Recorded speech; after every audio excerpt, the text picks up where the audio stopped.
Was that the countdown? Is that the best I thing don't you know. could do, Jonathan? Did Kurt ask for a countdown? Was that it? Unbelievable. Okay, 5, welcome to Plat 4. Chat episode 84. Jonathan's giving me some meager countdown because Jaws didn't even hear it. Jaws didn't even try. Is this the kind of level that you're bringing to this podcast, Jack? I didn't even hear. My brain shut off because we've been talking about nonsense for about an hour. So like my brain is We have been late to begin this one. We started talking about Avast 3D shirt as well. Which is it's just a regular print, by the way. There's nothing crazy. It just exists in the third dimension, what like is the it? rest of our reality. That's about Salmon looks like it's 3D. I mean, it does have a little bit. It's raised a bit, sure, I guess, but yeah, it's just 3D like the rest of us. Wow, it's a normal shirt. I like to think of myself as a fourth dimensional being, not in terms of like I am able to access hyperspace. But just because I travel through time as well. And recently I found myself traveling backwards through time too. I went all the way back to the days of the cavemen. And I realized that they're missing something that all of us have easy access to, you know? In my imagination, Avast. In my imagination, right? Obviously. You keep nodding like an absolute gormless man. Listen, I'm just listening. You started saying you're moving through time, and I'm like, where it's next? Put yourself in this headspace, Avast. Take yourself back to the days of old. 10,000. Okay. 10,000 BC. Are you there? Got it. Okay. I'm there. I'm really hungry. I don't really know what was happening in 10,000 BC. I can tell you. What are some of your thoughts and feelings right now? Primal desires. Cold. I'm Hunger. hungry. There's giant creatures hunting me. Wait, 10,000 BC? We're not in the Ice Age anymore at 10,000 BC. So more like I'm figuring out how to farm. Right. I don't understand. This shit's hard. Okay. Wouldn't you love? I wish I could talk to people. I know. Wouldn't it be awesome if you could talk to people? If you could search things? If you could access some kind of internet connection? Wouldn't that be truly better than the wheel to you, O Primal One? I'd say that would be a step up for me. That would be a step up even. Yeah, I think it would be. And thankfully, you at home, you are not a caveman. Although you may act like one at times, you are not a caveman. You have access to T-Mobile's 5G network. And that's right, T-Mobile's the one that you can trust. They connect you to other cavemen so you can zug across internet connections and connect with people like you. They want to be the best in the world at connecting people to their world, to your world. And with so much of our lives these days, and since the history of mankind, one could say, happening through a wireless connection. Well, no, actually, no. That doesn't work if we go back in time. But no, just roll with it. I say since the beginnings of wireless connections, yeah, a lot of our world has transitioned to that. And that means nothing but the best will do. We rely on wireless to do almost everything in life, including this podcast. So if you can't rely on your network, it can have big consequences. As I found out recently, when my internet just completely went kaput right before an Overwatch League broadcast, and everyone panicked ridiculously in production. So yeah, let's, with coverage and speed, with the T-Mobile's fastest and largest 5G network in America, why wouldn't you go with the best around? There we go.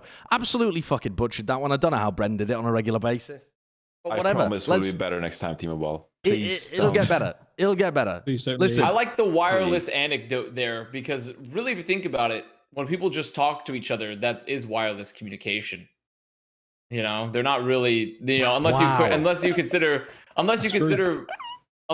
vocal cords wires, in which case you need the cords to generate something. But that truly is fun. Well, yeah, I mean that is just a fantastic breakthrough in terms of how I think about the world. We are wireless beings. We're not plugged in. We're running on chemical batteries. We got to start with some wild news that actually dropped like as our previous episode was airing, which was the departure of Jeff Kaplan from Blizzard, because that shit is crazy. And we missed it last week because I don't know. I guess Blizzard just doesn't want us to talk about stuff on our show. So why wouldn't they try and schedule that around Plat Chat? That's what I'm asking. Why wouldn't they do that? True. Bonkers news. Holy shit. This was out of nowhere, really. A bombshell just like released onto the masses on Tuesday last week. It was not quite that negative. I'm just talking about like the actual, impact, the gravity of the news. Yeah. Wow. That's my comment for the week. That's your comment, just wow. Yes. Really Wow. good input, Jonathan. Yes. Yeah, incredible. We're firing on all cylinders here today, aren't we? This is nothing but the best coming at you for episode 84. I've been sitting here for 2 hours. At this point, all my energy is consumed trying to talk about fishes in Jaws tank and discussing gardening with Kurt and Avast. What? So here was my question. How can you even have an opinion on this when you have no idea why he left? I was talking about it with my chat because it happened while I was streaming. I was doing a Valorant VOD review, and all of the Valorant Timmies suddenly just turned into a Blizzard talk while we were just talking Overwatch the entire time. They were like, "What the fuck are you talking about?" But this, a lot of people responding extremely negatively, or like, "Oh, it's the end of times. The face of Overwatch has left Blizzard." And a lot of people just being like, yeah, I mean, it's probably just going to operate exactly the same. I can't even process a reaction to this because there's just no additional information. Yeah. I will say that people were very negative about this news when it came out. And, there's been a few folks leaving Blizzard Entertainment recently. Over the past couple of years, a lot of the original members, or who were back there when they did like Warcraft 2, Warcraft 3, like StarCraft 1, World of Warcraft vanilla, like not classic now, but like the original World of Warcraft. A lot of those original founding members, etc. Over the past few years, they've been leaving the company, started doing new adventures, etc. And so I think people are just, they're being a bit doomsayer about all of this like news coming out. And I think, maybe in some roles, I understand that like you'd be like, hey, why is this guy leaving? What's going on? But for Jeff, really, I don't feel when this came out, obviously I was, caught off guard. I was sad about it because I love Jeff, and like I'm sure we'll share some stories about Jeff. But at the same time, it's like when they write the headline and it's like, the dude who's been at the company for 19 years is leaving.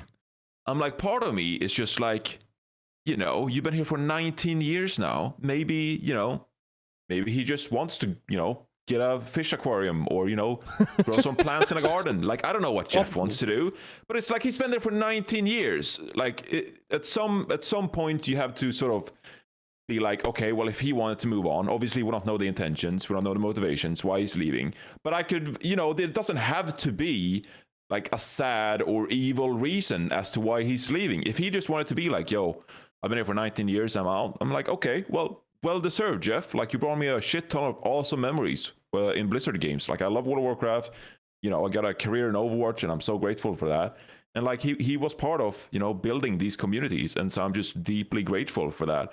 But if he, after 19 years, God bless, you work at a company for 19 years straight, if he moves on, okay. It doesn't have to be reading into it to be like, oh, this is terrible, everything's gone to shit. It's like, no, man, it'll be fine. It's like half your working life, right? Yeah, that's like 19 nuts. years. That's a long ass time. That's longer than you've been alive. Yeah, it's true. Yeah, I turn 18 tomorrow. It's going to be a great time. No, but I would be more concerned if it was someone that had been working on Overwatch at that kind of position for maybe a year or two, You'd be way more concerned. But maybe, like Johnny said, that he just kind of wants to move on and do his own thing. Plus, I think a lot of the negativity was around, I wouldn't say about the person replacing him, more just like, oh my God, is the game going to die? Is it going to implode? Like, what's going to happen with Overwatch 2? And I don't think anything will change. The guy that's replacing him, Aaron Keller, had been under Jeff for like a long time. Mm-hmm. So for their like ideals, they probably don't line up exactly, like no two person's ideals on how to make a game or like how to push forward a game is going to line up exactly, but they're going to be similar to the point where a lot of people probably won't notice the difference initially. Maybe there'll be a couple of bigger changes that we don't expect, but it won't be as different as if Jeff was there, you know. Slight. I mean, I tend to agree with everything, but I do feel like it's, for me, I'm not that worried about it at the end of the day because it's a major project that's going to be taken under, they're going to finish it no matter what. And Aaron Keller, like we've talked about, has been with the company a long time, worked with Jeff for a long time, and I'm sure the foundation is already there. I hope to God the foundation is there at this point for Overwatch 2. But the point being more so that like it is more concerning simply because there's a huge project on the horizon that's sort of his baby that he's left in the middle of. And I understand why people would be concerned, right? Like, I think people are being way overly negative without knowing the facts, right? It's like when Nate left the league. It's like Nate had an amazing opportunity to move to Epic Games. Like, it's not like some sort of binary choice, like, oh, he doesn't like Overwatch League anymore and he doesn't want to finish the project. He just got an incredible opportunity come in front of him and he took it. And so I don't think it could be a very similar situation for Jeff, or like what Johnny was talking about, where maybe he just wanted to do something differently. But I understand where people come from, though, because it is not opportune timing for this to happen, and also with a big project being Overwatch 2 on the horizon, and sort of how the development plan and the cycle of content has been put forth, right? Yeah. Especially for someone that's been so in pretty much inexorably linked with Overwatch, and that being their project. Yeah, and that's like their claim to fame, Yeah. So I do feel like it would be kind of naive not to think there could not be negatives associated to this, but it's also but also it would be kind of alarmist to be like, oh, the end is nigh, right? But I'm cautious about the news myself, but I'm also, since we don't know all the facts, who knows? Could be any number of reasons, right? Yeah, so. I mean, the theories of, like, I saw people posting on the Overwatch Reddit and on the competitive Overwatch Reddit as well, saying stuff like, oh, it's probably because they want to add battle passes into the game and he doesn't want it, so he's decided to take a moral stand and leave. I'm like, where? How are you drawing these lines together? Like, where is this coming from? It feels so unlikely to me that there was some big argument with the team and he left. Like, I don't know. I don't buy it. I don't think that would happen at this stage in the development. They've already cooked up the whole vision for the game has already been made. It's already been done. If they were going to have arguments about, like, Jeff didn't want Overwatch 2 to be a sequel or something like that, then, like, that would have happened ages ago when the idea was first. He wanted to be Heroes of the Storm 2. That's what he wanted it to be. Yeah, that's what he really wanted. And I suppose it's possible, but a lot of these ideas just feel like people projecting their fears onto this news rather than there being good reason to actually be concerned about it. If, for example, more people left within the Overwatch team, or there was some article talking about the top people within Overwatch being worried about the direction of it or something like that, well, then now you're starting to have some basis for those concerns. But it just feels like also the way that BlizzConline was set up, with Jeff essentially allowing Aaron Keller to lead the whole discussion around Overwatch 2. I don't know whether you guys remember, but Aaron was the one that was like really excited to talk about everything, and Jeff was just like, oh, what do you want to talk about next? Then Aaron was the one like, oh, I'm really excited about Rome, and then he was walking through the whole of that map and stuff.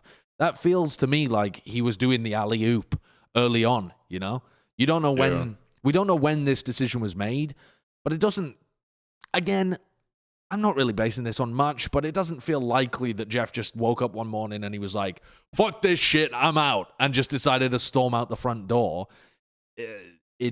There's a clear hierarchy process here that's going with the assistant game director getting promoted, who was already put in a very leading position in Overwatch 2 and a forward-facing public position at the most recent showcase of Overwatch 2.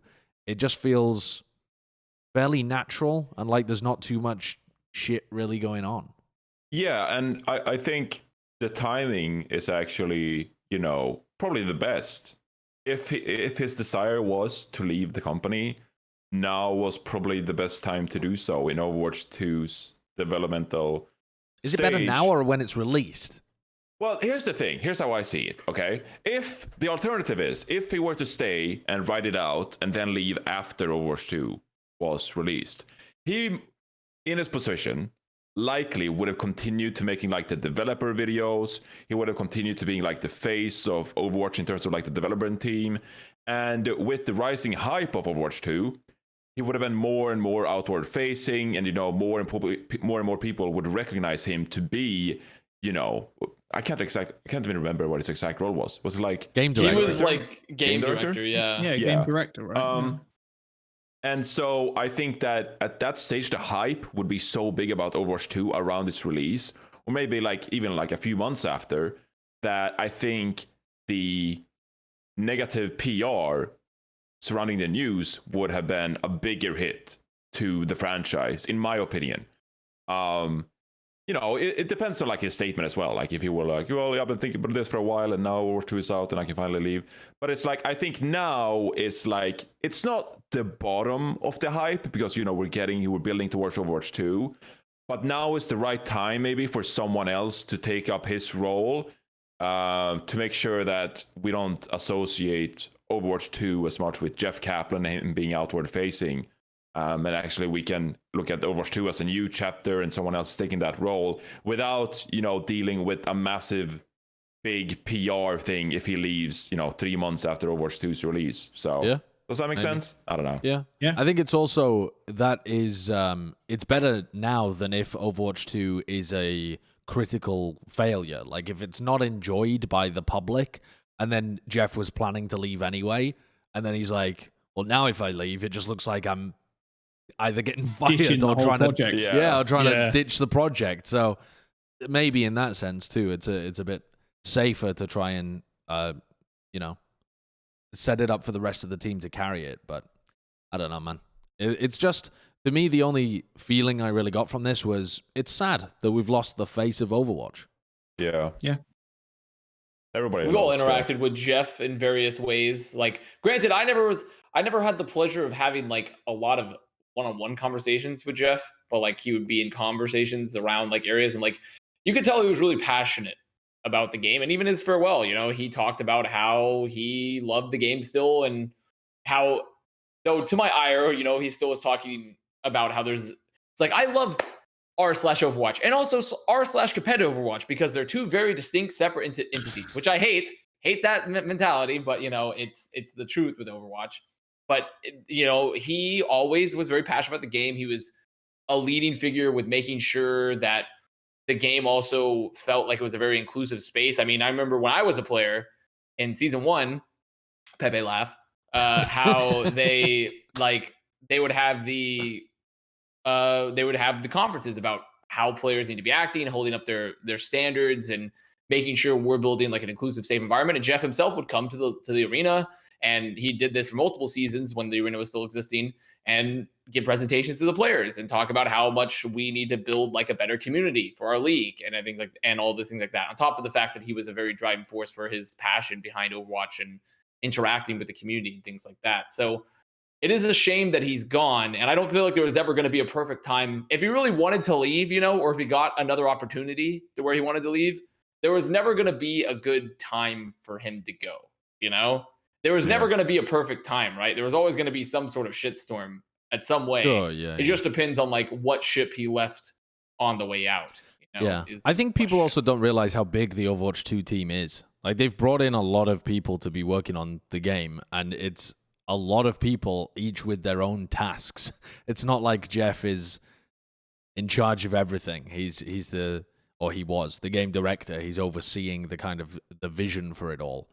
But I don't think this is going to delay the release or anything like people might be fearing. Also, you could just play this video backwards and it would just be Jeff sadly getting up and leaving. Getting up and leaving. Doesn't he leave in the end anyway? Yeah, I think he does do that at the end probably. Skip 8 hours in. We don't have time to watch the entire video.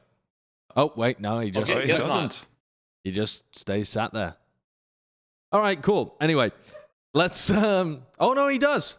Oh, there he is. Oh, there it is. Bye, Jeff. Bye, Jeff. Bye, Jeff. Thank you. We've enjoyed your time with us. in the meantime as well, the devs have hit us with an absolute fucking. I think Jeff left after the experimental card patch got pushed to live. I genuinely think that's why he's left. That diva change that made it into live has ridiculous. It's the end times. It's the end. I've seen it a couple of times already. Baby divas will lose mech, and they will flank, and they will sit on top of the Ana player, hit Q, and kill the Ana. It's so stupid. It's ridiculous. I've seen it twice in ranked already. All right, so what do you guys think of these changes to BAP? I actually think they're pretty good. Yeah, they're not exactly what people want, but it's better than nothing, is my opinion. Like, I don't see people are gonna bitch either way. That's just like the truth. But like, still a BAP nerf, you know? Yeah. Still a BAP nerf, and most importantly, it's a immortality field nerf, and I feel like it's better than nothing. Obviously, you'd want more. But I still think a damage reduction okay field is better, personally, than like an actual immortal field. You know, like although you'd have to change the name, I know, but like just call it damage reduction field. Doesn't mean anything anyway. Yeah, immo field, exactly. Like, just reducing damage is infinitely better than making someone actually invincible. Yeah, very true. But very true. It's like you said, it's still enough. I still think it's pretty good. I do notice the difference when I play BAP and with Immortality Field, because people are so low when they come out. They might as well be on 1 HP. Like, it's especially like DPS and stuff. Like, you might as well be on 1 HP. I mean, you're going to be on like 20 health. It's ridiculous. It really is. A light breeze will knock you down. So, it's good. Is there any world in which this diva change is a good thing for the game? Someone pitch me on it. No. Is it fun? Is it fun? I mean, it can be fun. It's fun if you were the one doing it, I'd say. It's fun. When you see off-tank players in their rank clips and they do it, like, they're having fun, but I don't know if anyone else is having fun. Like, to me, it kind of just like, it's like if they hit the randomizer button on Overwatch and they just like threw in a random stat that got amplified, and this is the one.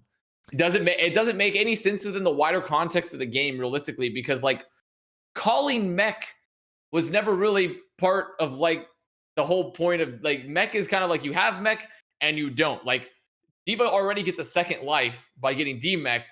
You don't need to make it stronger to get her mech back, because that's already giving her a ridiculous buff, right? So all we've done is add a buff that's a gimmicky buff at that for really no reason. Well, I like the developer text, because it actually states that it's like, hey, this is so, when you stall a diva, a baby diva, she can actually kind of like punish like Macree's body blocking or whatever, but like calling down the mech. But in most examples, you wouldn't be able to capitalize on that anyway. Yeah, because if she calls a mech, you're just gonna de-mech her again. Like, if you call in the middle of the team, they're just gonna de-mech her again. I mean, you would just kill her and cancel the mech. You can You can just cancel the mech animation. What, you're going to punish the Ana for being on top of you? That's the Ana's fault for being literally on top of the baby diva. It's more often not the tanks that are body blocking because they have such a large hitbox. So they get damaged? Sweet. That means more ult charge for actually your supports. To me, it's just a nonsensical change. Like, someone hit the randomizer and it doesn't make any sense. All right. Well, then what should the devs do to stop pilot divas being staggered? Poor FRD. I keep looking at his face every time he gets taken out of mech and staggered relentlessly. I don't think they need to change anything about that, because I think that's kind of a skillful part about the game, in a sense, in like being able to make sure that the baby diva survives at the very end. It is very punishing, but like chaining sleeps and stuff and flashbangs and shield bashes and okay, maybe a stun cap would help, diminishing returns or something. But I mean, you could always increase, like, because realistically there is no good solution to this other than Killbind. Killbind is the good solution here. Sure. But like the only other solution is just increasing the rate at which you can either make Baby Diva weaker, which is bad overall for when Baby Diva gets out of mech and wants to get into mech in the middle of a fight, or you can make her get mech faster, which is now a buff. But there is no perfect solution here. And that isn't like, because the reality is there's no system in place about spawns in this game, and the whole staggering concept is very much a spawn situation, and like dealing with spawn waves and getting a player that's getting caught like behind enemy lines, and like there's no other hero or spawn mechanic in this game that's like Baby D.Va currently at all. There is zero. It would be like if imagine if Hammond got killed out of the mech and he just scrambles around, as a hamster. Like, so that could be fun. Maybe they could add more stagger mechanics. I don't know, but like the point being is that there is no good solution for this because the system is not currently designed for a hero like this. So you're gonna have to pick something that's dumb and that's gonna be dumb in some way, or leave it alone. And this is the dumbest of the dumb solutions because it doesn't fix any of the problems. It doesn't fix any of the problems with staggers because no support heroes fucking sticking their face up Baby D.Va's ass to go fucking get smashed by the mech. It's not gonna happen ever. Like, so it just is nonsensical to me. It's funny though. It's funny. What if they made a bunny blasters do way more damage? No. Well, I mean, but that's once again, you're still giving Baby D.Va a buff, right? Yeah. And she's earning mech faster. Are you saying that she's going to earn mech faster because she does more damage, or is the damage not scale with the ult? Like, how would that scale with the mech back? Don't know. Okay, so you're just throwing shit at the wall. I'm just throwing shit at the wall. The thing is, like, the reason that you can stagger a Baby D.Va is because she poses literally no threat whatsoever. Like, you're not going to stagger a McCree, are you? Even if you could, because they could kill you. So, I mean, some teams in Overwatch League actually have been staggering other heroes. Even we've been seeing teams stagger like support heroes if they find them, or even some DPS. But it's very rare compared to like D.Va. It's very rare. Like you don't see it nearly as much. But that's the reality, right? Is like you said, Josh. We have to make a reason for why staggering is somehow going to be a downside, right? Or just admit that there is no fixing it. And this is like just the worst option, I think. I want to see one stage in Overwatch League with this change, please. That's all I desire, and then you can get out of it. I mean, it probably will happen. I mean, I don't think it's going to make a difference at the Overwatch League level at all, so I don't think it will matter, really. I just want to see who the clown is and actually dies by call make, and then the team like captures Hanamura second point or something. I don't want to see who it is. I really want that. We actually, didn't we see a call make kill, actually, this week or something? In Overwatch League? Yes, we did. Who was it? I don't remember who did it. Does anyone remember? I don't remember who did it. But we definitely saw one. Was it like Space or something? It might have been Space, actually. It might have been Space. Yeah. But I can't. And that's what makes them so funny too, because you're so unlike, like this makes it way more likely that you're going to kind of get some of these kills. Yeah, it's like getting a kill with 50 damage. It's like, it was same with Sleep. Yeah, it's like, wow, that's really weird. Like he died. That's kind of funny. Haha, whatever. Yeah. But this is almost going to make it like it kills most DPS. So. All right, straight up it's just silly. It's just silly. Let's move on anyway. Stun people for like 2 seconds or something. Is that too good CC? Are you gonna like sit on a ledge and like stun people when they come through? I mean, sure, but that still doesn't solve the problem of staggers, right? It's like, okay, I've stunned 2 people and I still die. Right? Well, no, because the thing is, like, they're gonna kill the Baby D.Va before she remechs for sure. And on top of that, like, if the whole team is staggering, you'll still be able to like get her, more than likely. Sure. All right, let's move on though. Is there anything else that was new that wasn't just straight from the experimental card as well? Because I think we've already talked about these. I don't think there was anything new, but I like honestly, I like the Arista changes though. I thought were questionable. I thought the Arista changes. I don't think you need to buff halt. But I'm smelling double shield next stage. Yeah, I mean the biggest thing that I saw from this is just poor Reinhardt, to be honest. Like it really does feel like the development team want to keep Reinhardt out of the meta as much as possible. Yeah. It's kind of wild. It's so strange. But then I do think the rush metas will get boring. Like if that was, I don't know. I feel like they have they still have some cold sweats sometimes when they wake up thinking about the GOATs comp, and they're like, fuck Ryan, get him out of the game, fuck him. Do we feel the same way though? I get more cold sweats about the Risa Sigma than I get about. I do, yeah. Just because I hate playing double shield. It's so boring. It's so boring, man. It's just you sit there, spam shield, and as a support player too, bro. There's a blank spot in my ranked history when double shield was a thing. I just didn't play support in that meta because the only thing you had to do was press left click on Moira, and it was the most boring thing in the history of the world.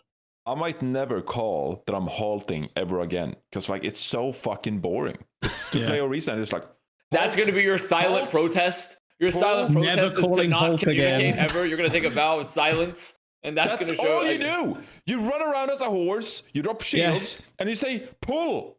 That's all you do. I'm pulling. I actually don't mind rush, by the way. I think like the problem with rush is not the concept of rush. The problem with rush is May. Yes. So It has nothing to do with like the act of playing Rush, you know? It's just that generally with Rush to be its most valuable, you need to have the Mei. And that's when you start getting like just true resident sleeper like gameplay in terms of Rush. Because like if you had Rush for like imagine 2016 Rush when you have like Reaper Kree. That shit's fucking popping off. That's fucking you. That shit's popping off like 24/7. Like, yeah, totally is. It's way cooler. Like, you think that's there's more so many fun interactions there. You think that's more fun than May Because you have McCree? 2 DPS killing people. Like, because 2 DPS are actively shooting people. How is that less fun than building walls? Building walls to trap people and then freezing people. And then the Mei is unkillable because the Mei can ice. The Mei is just a secondary tank that can CC you. Reaper doesn't CC you. Like Reaper, you can CC, in fact. And then on top of that, McCree is the only CC on the field as a DPS player, and he's still very punishable because if he gets in a bad spot, you can just rush him. You can't really realistically rush the Mei nearly as easily because of wall and ice block, and that she can just 1v1 any tank without fail. Like it is the Mei that is the problem with Rush. It has nothing to do with Rush itself. Sure, I would agree that only seeing one comp still, even if it was Reaper or McCree, that would get boring over time still, but it would be less boring because also you'd probably have more options to run because the problem is that you limit the tank options you can play or even the DPS you can play into the Rush because of Mei. Like it's a lot harder to just like change up your Rush comp a bit to change change how you want to play because the Mei can just like hard freeze them if they try to do something different than just playing group together, right?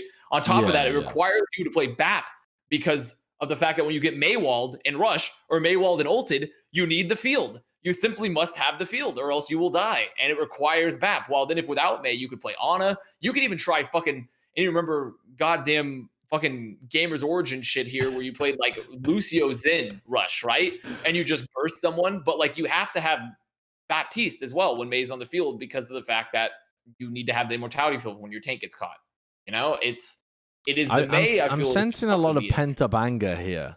Because I am pent up because it's the same issue. This issue has existed for like 4 years. Like it's the same problem, you know.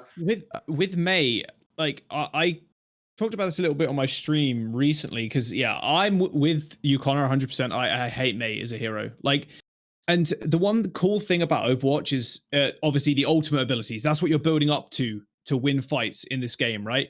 And I kind of compare Mei to Orisa in a way where you're not really going around like in like an Overwatch League game, for example, if someone hits a big 4-man shadow, you're like, oh my god, big shadow, like a big grab, big self-destruct. You're thinking these massive hard-hitting ults that you're like, oh, or even a flux, like, whoa, he got like a 4-man flux, they all crash down and they all like lose a bunch of health. And like Orisa and Mei, it's like, big bongo, put it around the corner, and I'm left-clicking behind shield. Haha, pretty sick. There's no like immediate, very cool impact. Mei's ult a little bit better because it forms this beautiful little snow globe. You can also eat it. That is fun. Yeah, you can. I actually think. But no, but my point is like the fun factor of like Blizzard. Yeah. Like if I get shattered, if I get like 5-man shattered, yeah, okay, it kind of blows, right? But you're like, damn, that Ryan hit a big shatter. That's kind of sick. If a Mei throws a Blizzard at me, I'm like, oh, sweet, man. Well, you literally are really awesome. I got CC'd. And our Reinhardt CC'd also because Mei held left click at the same time and insta froze him. It's Mei. I have a fundamental problem with Mei as a hero in the way that she's not indicative of fun. She is not a fun hero. This is why Jeff left. This is why. Potentially. This is the reason. And also, I don't mind Mei's actually. I actually think you could make Mei interesting. I don't even mind like some of her. I feel like you just have to change the balance of her kit. Like just make her more right. Like if you make her more right click oriented and you give her right click like bonuses against like you're doing damage on shields or something like that, and you just like reduce the power of the freeze mechanics and of like the ice block mechanic, you could make Mei a really cool, like imagine a Mei that has like a god tier right click and he still has the ice block and stuff and then the wall, but the wall is like mega nerfed and her freeze is like way mega nerfed. And then she just is like a flanker. She just like flanks and kills people, you know, with right click. But then it requires you to hit skill shots with right click. That would actually be kind of cool, you know, because you would have a hero that is like designed to take flanks and you have a skill shot projectile with the right click. And there are some ways for her to like get out of that, but they're very weak, you know, and you could definitely punish her if you catch her properly. So I personally think Mei as a hero is maybe a little flawed with the CC component as her main kit, but you could change it to make her interesting. It's just her current form, too strong. Too Wow. strong of a Yeah. rush. Aaron Okay. Keller, there you go. If you need an assistant, hit Avast up. Yeah. I literally just sit there and think Yeah, of some dumb shit all ideas. day, Aaron. Give me the paycheck. I'm ready. Yeah. Well, my story to it all was thank you, Jeff, for taking the time to have lunch with me in Irvine, and I could actually tell you about Flying Reaper, and I got to see it in the game. So thank you, Jeff. Oh yeah, time. of course. Yeah. Yeah. Cool. You actually did get to see So, Flying Reaper. There you go. That was Dumb Jeff's ideas. going Talking away about dumb present to ideas you. of us. Flying Reaper. I got to Flying see it in the Reaper. game. Eyes in with legs. Stand with legs. Yeah, yeah. With legs. All right, well, let's move on to talking about the Overwatch League. But before we do that, a word from our sponsors, because this episode is sponsored by Manscaped. This episode, because it's the final episode of the month. So, do you got bush? Huh? Avast? I don't know if I'm supposed. I mean, every adult person does realistically in some capacity Yeah. until they trim. So Yeah. unless you have I mean, alopecia, I guess. sure. If you're vaccinated and you're looking to go out and have fun around town these days, like I'm itching to get out. I'm ready. Huh? I am ready Wait, to what go are you ready for? to go out. To Go out. experience the delights of Austin. That's what I'm saying when I'm right. vaccinated. But my tie-in here, Jonathan, to the sponsor is that specifically if you're looking to go and mingle with people, then you want to make sure that listen, I know you because I used to be you. You don't look after yourself. You really don't. You're not like Avast, who always has his hair perfect, always smells really good, always has that perfect shave in locations you don't even know about.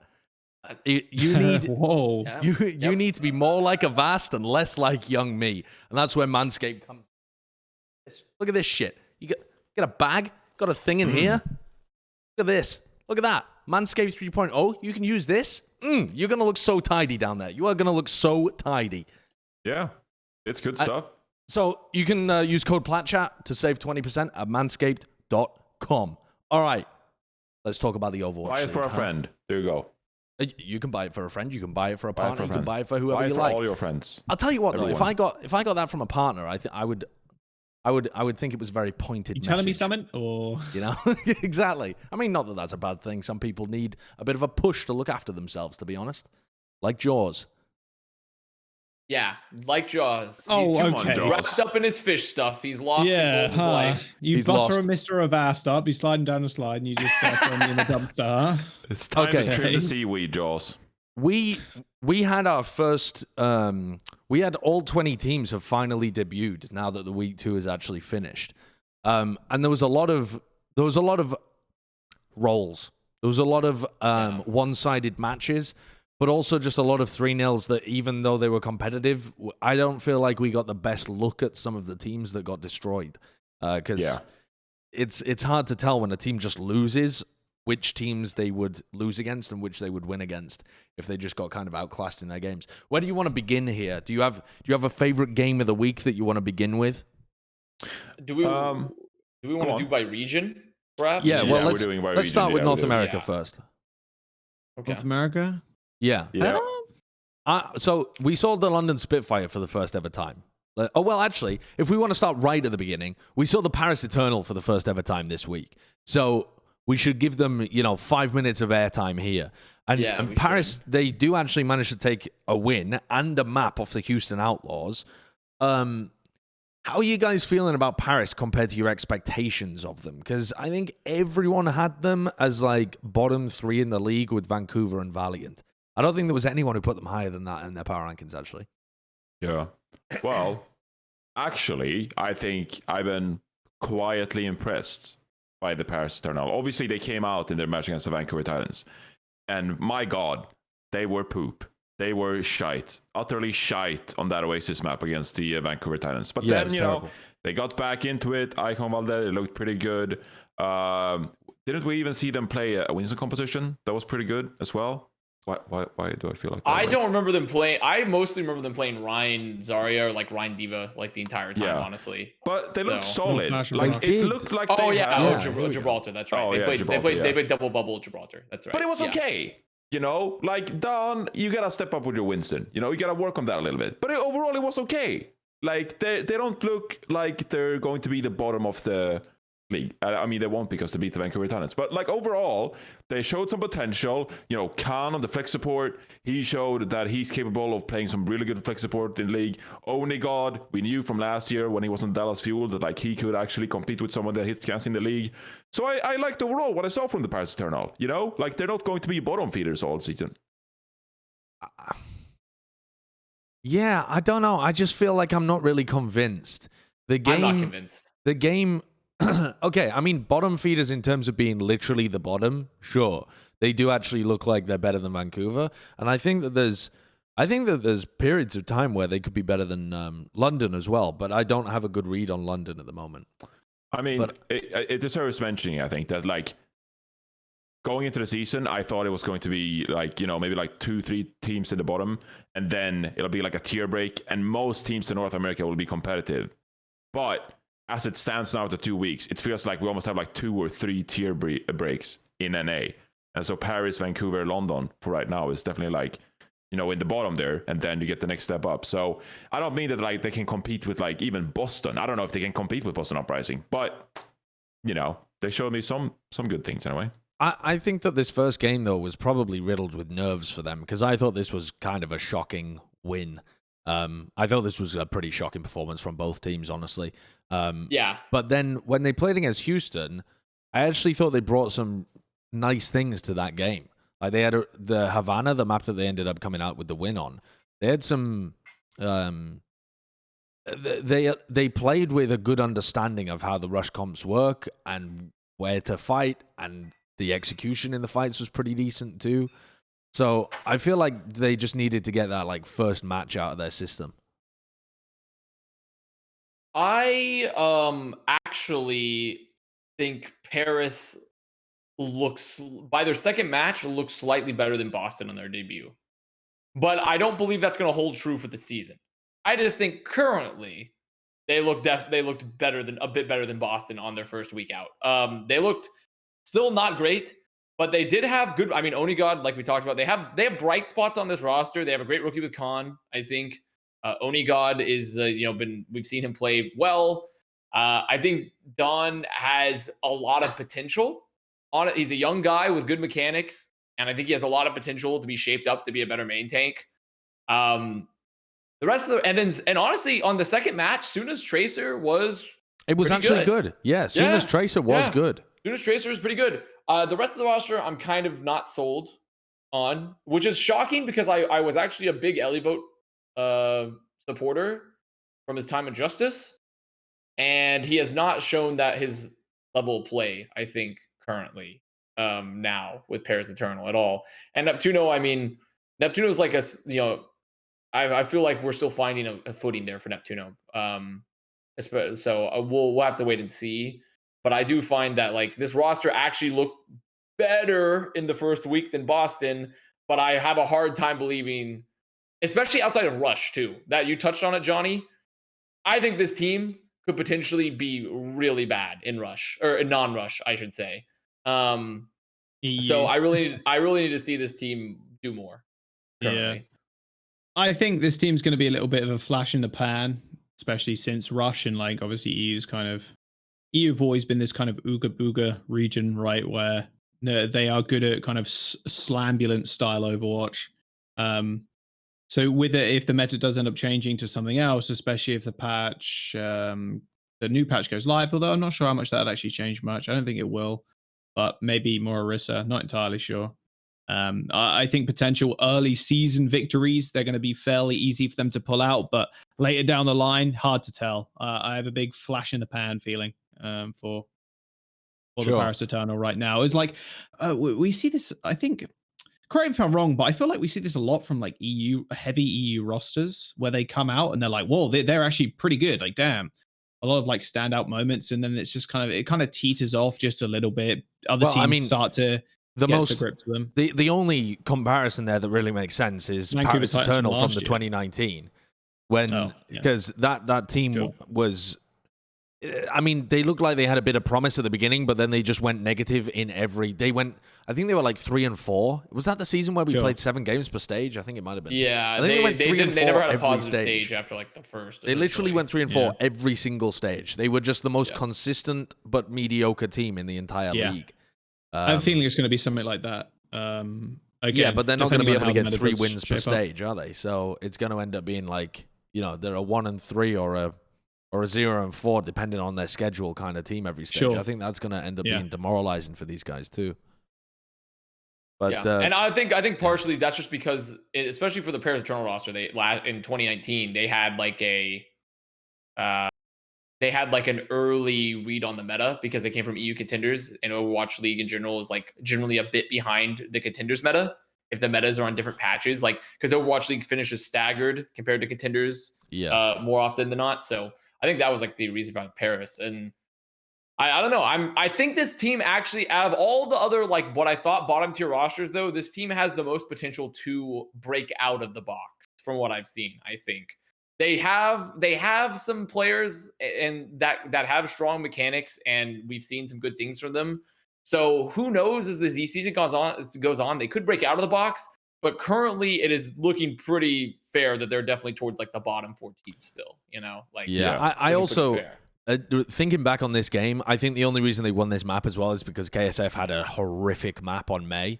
Like, he actually just dropped the ball frequently. He was the first. And that's just because KSF had to come in because of Dante going to the, speaking of balls, had to go to the hospital. So well, that wasn't this game. That was the previous one, right? Was it not this game? I thought it was this game. It was the Spitfire game. Remembering? Yeah, this was you're the right. It was the Spitfire game. One, Oh yeah, it was the Spitfire game where my bad. Well, still though. I mean, Houston were playing so much like Symmetra, and I was like, I'm not quite sure if I like this. Yeah, Happy Symmetra was rough. Yeah. I think it's Happy Symmetra was rough. I think the overall strategy is really good, though, especially for a team that likes to disengage. Like, you're always going to be playing within the space of your sim and keeping the fights going for a long time, so you can just output shit tons of damage. Yeah, but the game plan, I feel like, gets pretty easy like against it, because essentially you just step on the gas and try to catch up with the Sigma or the Sim, because they're always going to be backing up, so you just like rush into them. If you have a McCree, you can at least like, you have the duality of either they'll like try to go in with their ults or they'll back out, but Symmetra is like so one-dimensional, I suppose. So I don't know. They're the best, Houston is the best team in NA right now, so I'm not gonna question their composition choices, but yeah, but you are a little bit. But I am.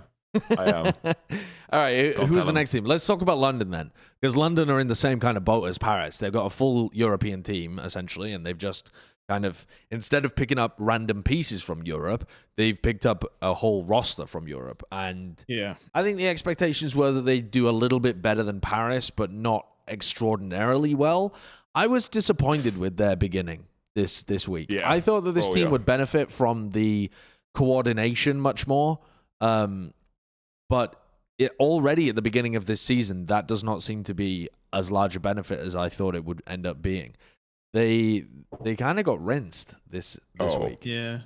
It might be a case of, I think this happens a lot in contenders where there's 1 to 2 teams that are just big fish, small pond, where they're just kind of smacking everybody else around, and they don't. I'm not saying they're not like trying their 100%, but they're not squeaky clean with it, because they know they can just kind of smack people. And then they come into the league where you have to be super squeaky clean, like you can be with Manscaped.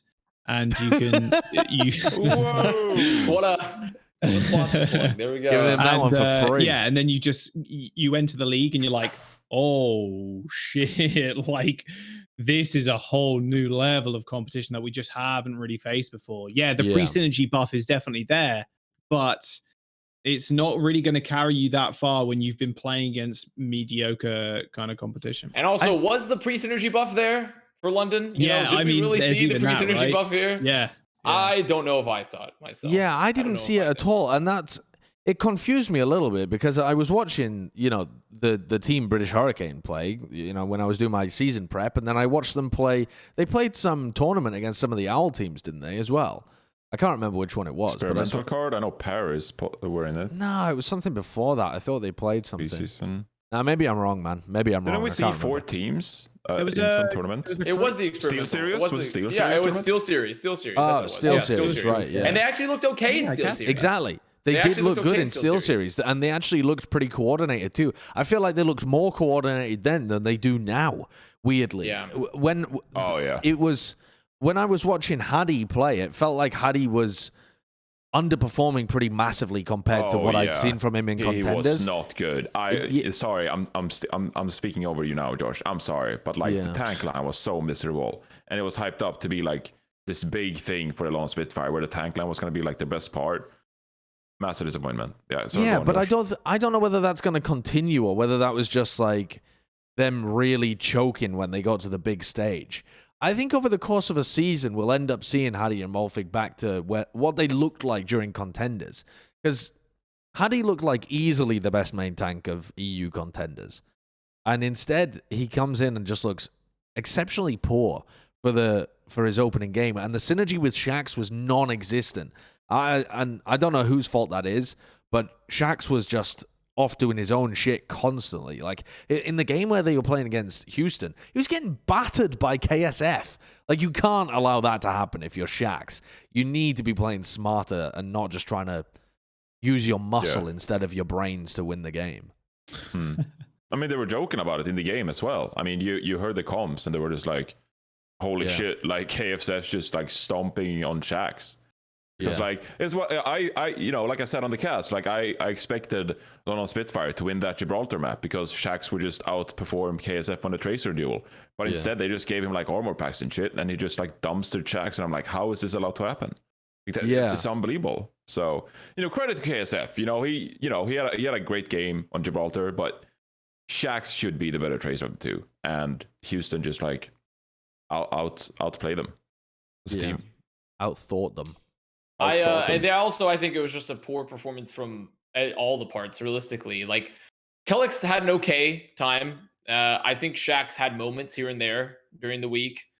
But like you said, the tank line, not very much synergy, not synergy between Hadi and Shax. Ripa had a tough time surviving at moments on BAP. And then Hybrid had to... Hybrid was, like, invisible on hit scan. Hybrid was, like, invisible. And so I think this roster, and the crazy part is, like we said, we've seen this roster perform decently preseason. So there should be something there. There should be some pre-existing synergy. It just looks really, it looks like a combination of not only just synergy, but also talent currently. But there's no way that the talent is that low from a team that had so much success, even in a weaker region. It just shouldn't be possible. Yeah. I don't. So I'm hoping this team will improve as time goes on. But I'm really, really not big. Also, something we haven't talked about for either of these new teams, for some of these new teams, is that the ping factor. They are playing on somewhat higher pings, even though they're doing minimum latency. Well, for both Paris and London, interestingly, Yiska's doing an interview series for GG Recon, and one of the people he talked to was Commander X. And he asked him about the ping. He was like, hey, what's the ping like? What's the situation? And CX said, when the league got in touch with him, they said, we're going to try and make it so it's 80, 90 ping max. We want it to be sub 100. And CX said the whole team was like, well, we don't think you're going to be able to do that, but if you want to try, then yeah, go for it. And the situation has ended up with the two people who have the lowest ping, according to CX, are him and Fisher, which that's not who you want to be the low ping people, because they're the coaching staff. And then people range anywhere from over 100 up to, like, Ripper, he said, was on over 120 because he's playing from Finland. And so that's unplayable, dude. And so it does end up being large. And I don't know whether the league mandates the pings to be equivalent, or the, like, away team in that sense to play on, like, 90. I don't know whether they say, all right, well, your flex support has to be playing on 120 ping because Ripper is. That feels like too much fine-tuning for every match. They probably just have a default number that they throw into every game. So it may be that this system does not work out as well as they intended it to. But like difficult.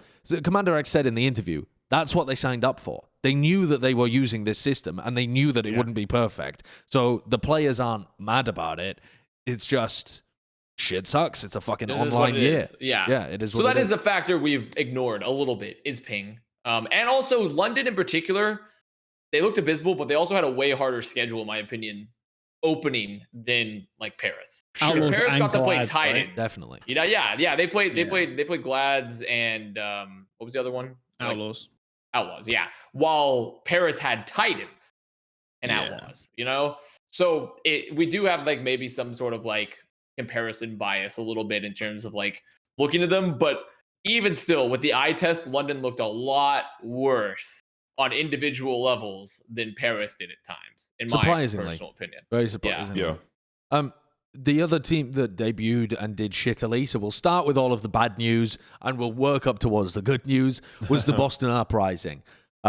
Expectations were actually pretty high for Boston. I don't know where the fuck we rated them. I don't think we rated them that highly. But I had them solidly like upper mid table, you know, like not top 5, top 6 type of level, but they were in the mid. Like they looked like, I think this is the most tragic opening of them all. I expected London and Paris to not be that good.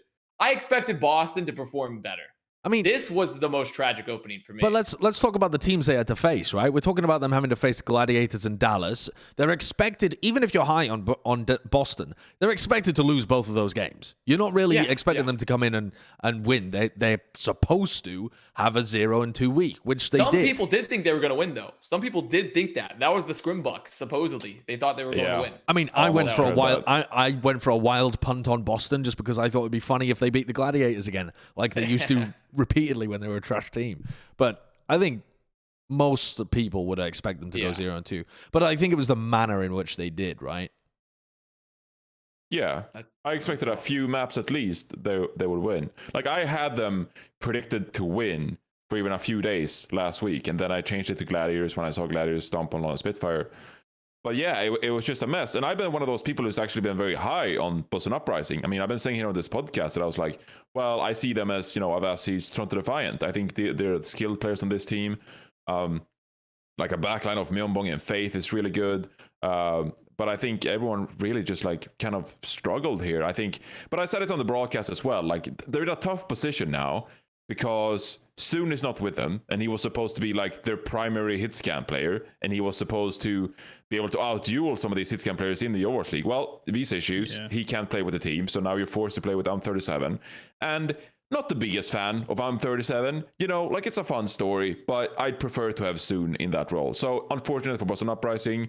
And then as well, like they have Punk as like the sole primary English-speaking player on this team. And, they picked up Gabe Olsey. Is Gabe Olsey going to play off-tank moving forward? It just seems like this roster is in a very bad spot early on in the season, because all teams, they go through at least one rough patch usually in the season, where it's like they have a few off games. Well, Boston Uprising, it seems like they've caught that bad patch very early on because they have some changes going on with the roster. That being said, though, like, to me, this is a skilled roster. They started off poorly, but over time, I think that they'll improve and become quite solid in the end. It just looks like they're a bit lost early on in the season. I wasn't really impressed with Valentine, to be honest.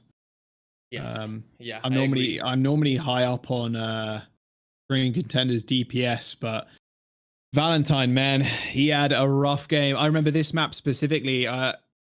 The clip of him. This might be it. Actually, this is the clip right here. He misses his the health pack and he just dies. Oh. There was a mega health pack behind him and he just dies to Kevster. Yeah. Well, what a perfect time actually to get to that point in the video. But yeah, I think he was invisible, less than invisible, honestly. But I think also that this isn't a good meta for him to showcase his talents necessarily. Like the guy's playing May and then Tracer.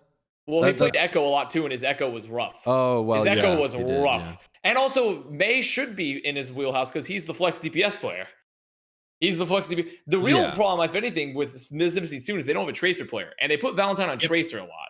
And like Soon was supposed to be their Tracer player. He was not a Tracer player. And that was the real problem with Valentine, was that he had to play Tracer. But also, okay, I can get having a tragic Tracer. You wanted Soon to play Tracer. But Echo and May, as the flex DPS, as also, people were telling me this guy was going to be Rookie of the Year on flex DPS. Yeah, some Valentine. people were extremely high on Valentine. I was watching his flex DPS. I was not seeing Rookie of the Year potential on flex DPS currently, And so that was rough. For me, I can get having, like, it's not good. You'd want your flex DPS ideally to have a decent Tracer still, but you can understand not having a good Tracer, but not having your flex DPS heroes look good, as someone touted as one of the best flex DPS, if not the best flex DPS coming out of Korean contenders. I don't even know where to begin with that one. You know, like where do you go from there? I still thought the Myeongbong Faith backline looked okay though. They didn't look great, but they looked. I think they definitely looked like the shiny. Myeongbong's always going to be currently the backbone of the team. And I liked Faith. I think Faith actually had good moments too. Not perfect, but I think there's definitely still potential there though. That's the bright spot for Boston currently. The supports. How do you feel about Boston compared to the other teams that we talked about London, about Paris? Better. I feel better. Not like crazy better. I think seeing them against different teams in the coming weeks, maybe Valentine gets mysteriously better. I don't know, but I still think their backline can almost carry them in some of these situations, especially when like double bubble and stuff. I think they need a jolt of like energy or something. Like either Guy Bolsey playing off tank, and I don't know what that situation is like, or signing a new DPS player to breathe some life into the Valentine. I'm 37 DPS duo. Yeah, it's tough for Boston. I would maybe, I mean, we'll get to power rankings later, but I would put them just slightly above Lono Spitfire and Paris Eternal. But in my mind, you know, they should be competing with Atlanta Reign, Toronto Defiant, middle of the pack kind of teams in that region. But they just didn't seem like they were able to. Do we know the call structure? I'll probably just ask Punk after this, but yeah, I don't know. With him being the only English speaking, like primarily English speaking. Well, we know I'm 37 speaks English, and I know also Myeongbong has gotten decent comms at this point from last year, and Stand 1 is relatively good with English comms too, because he's been in a lot of mixed rosters. Yeah, so they actually have a decent amount of like potential English comms there for this team to work. But I don't think this team moving forward is going to be English comms. I think as soon as Gableshee is available, like that's like going to be the roster. So in my personal opinion, I rate him highly. I think, you know, watching preseason VODs, I did think highly of Gabe Bolsey. And I said in the Boston Uprising preview, I was like, it's a matter of time before they sign Gabe Bolsey, and they did. And I'm like, it's obvious to me. But I also don't think that he's an enormous upgrade over Punk, personally. Oh, no, but it's like, you like change, you know? Like if you're struggling and you get a change, that's such a mental reset. You don't think he's an enormous up? I mean, I can understand maybe like not like MVP of the league enormous, but you don't think that's a big gap? Gableshee to Punk, that's your personal opinion? I don't listen to you anymore because you guys were raving on this podcast about Hotman Toby being massive downgrades, and look where Philly are. So you know. Whoa! Now that's a little bit of revision. I said, well, okay, I'll give you Hoppa. Fair, I'll give you Hoppa. Toby, I'm the Toby simp, pal. True. I said Toby was still going to be perfectly good. You're a Toby simp. I didn't rate him as highly as Astro. I mean, you can't tell me with a straight face real that take. Toby was better than Astro in these matches. Yeah, you know? I mean, yeah. But I will say, I mean, Hopper had a fantastic series playing against the Philadelphia Fusion. Playing against the Chengdu Hunters, though. He was on what a crazy fire. Difference. He was the NYXL self to. It's to unbelievable. I don't. Yeah, I mean, what ridiculous. The fuck are they feeding him over in that T1 tower? It's some unbelievable shit. Are we going that way? Where are we going? Well, no, don't we still I don't want to go to today? APAC yet. We still have one more team that debuted this week, sorry. And it's a team that did incredibly well. It's the Washington Justice. And I think that I think it was Avast was saying that you had some doubts about this team, about them fulfilling their potential, right? And I'll say the same as well. I think I still have doubts over the course of the whole season whether they're going to live up to their superstar kind of status that has been put upon them. But they looked damn good here. They looked good. They did. They looked really good. Wait, are we talking about Dallas or Washington? I mean, in the game against Washington looked good. In the game against Dallas, I would say. Oh yeah.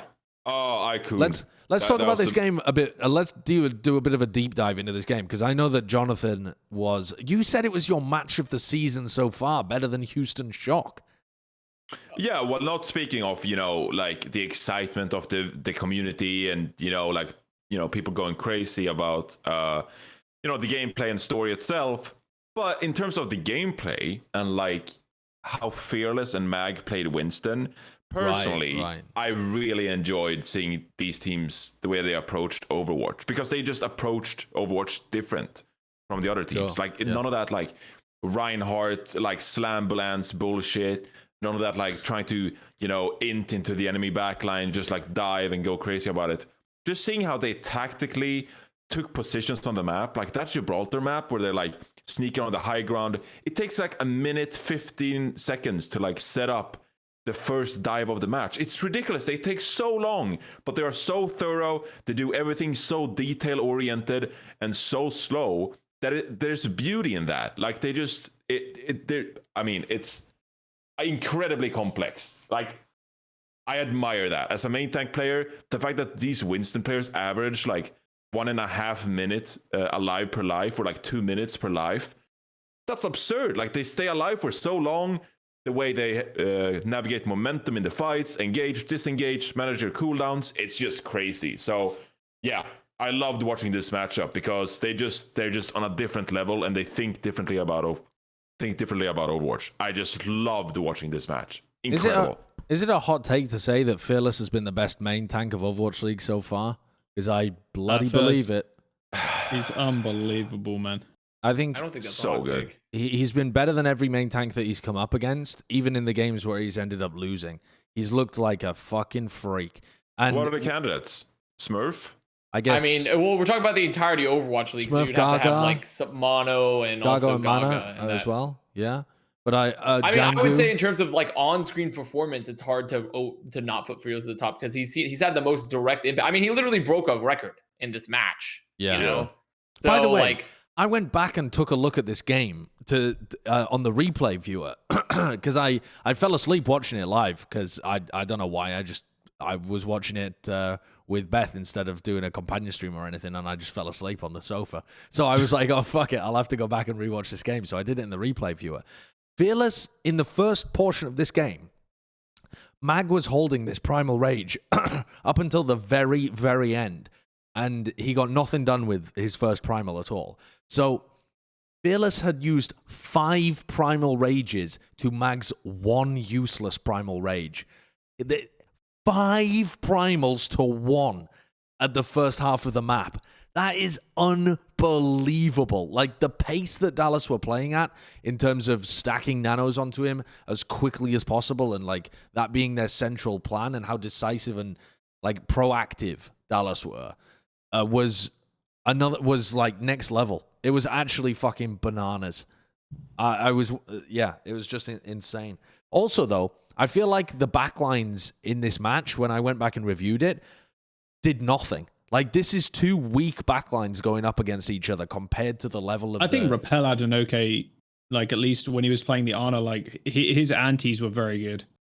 They had some decent offensive anti-nades, but I mean specifically when I'm talking about them getting pressured by the Tracers, by the Winstons, and they're forced to act defensively and, you know, either hit a sleep or reposition themselves really well, or they're trying to find timings to get bashes and stuff. Fearless didn't get CC'd once. I wrote it down. He had 9 Primal Rages, and he didn't get slept once. He didn't get grabbed once, and he doesn't. I mean, there's no EMP for him to have to worry about either.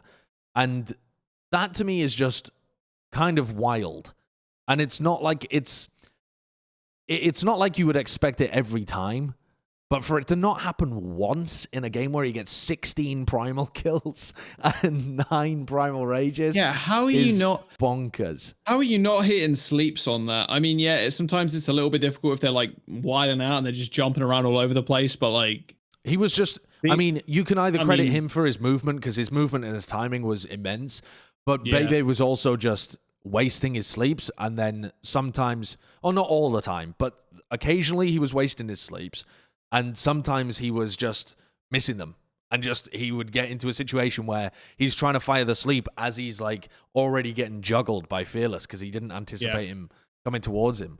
And it just ends up with, Baby essentially just being farmed in this game. But it just made an incredible main tank performance look even more incredible, because the backlines couldn't do anything to stop it. Yeah. I pretty much that pretty much goes towards my point anyways, of like, I thought Bebe and Closer were gonna be kind of meh. They do look kind of meh still. I think they look fine, but it's hard not to look fine when your DPS line and tank line is giving you infinite like space and like kill potential, you know? Like as long as you're at least a mid-table support, you're kind of hard, you're gonna look really good in that sort of environment, you know? That's just kind of how, because you have so much space. So I still need to see more from Bitman Closer. I agree with Jaws actually in that Repel looked fine on the Ana, which made it even weirder that Dallas continues to build rotational inertia by cycling their backlines every fucking map for seemingly no reason and have Fielder now play Ana instead of BAP when Fielder's playing BAP. Have Fielder play Lucio, for Christ's sake. I don't know what the I don't know what's going on with the Dallas backline, but it feels wild. It feels wild what's happening with them and their backline. I want to see something, because it doesn't make any sense. It just simply doesn't make any sense. It's another thing that doesn't make any sense. But overall, I have to admit, Justice looked, I mean, the amount of talent they had seemed, also, I thought it was strange that they didn't play Decay as often as I thought they would. Yeah. They didn't play Decay very often at all. First map, they ran Assassin Jerry. So, and I assume that that's because on one of the stages, they want to run Assassin on Sombra as well, because they had a Sombra Reaper comp that they wanted to run on Ilios, right, against Dallas, because they wanted to run like the Lucio Moira. But he ended up just playing McCree most of the time, a lot of when he was in anyways, when Jerry was in. He played a lot of McCree, even when they were playing Jerry Assassin and he was just playing Cree. But I actually didn't find it that strange, because personally, I found it strange in the context of not playing Decay. But I actually thought, I was one of the people that, like, when people saw the Jerry pickup, it was weird. But Jerry was another player where I feel like has a lot of potential. He just needs to turn his brain on, you know? Like, as soon as they mold his brain into the same shape as his, like, hands and the ability to click, he's going to be a really good player.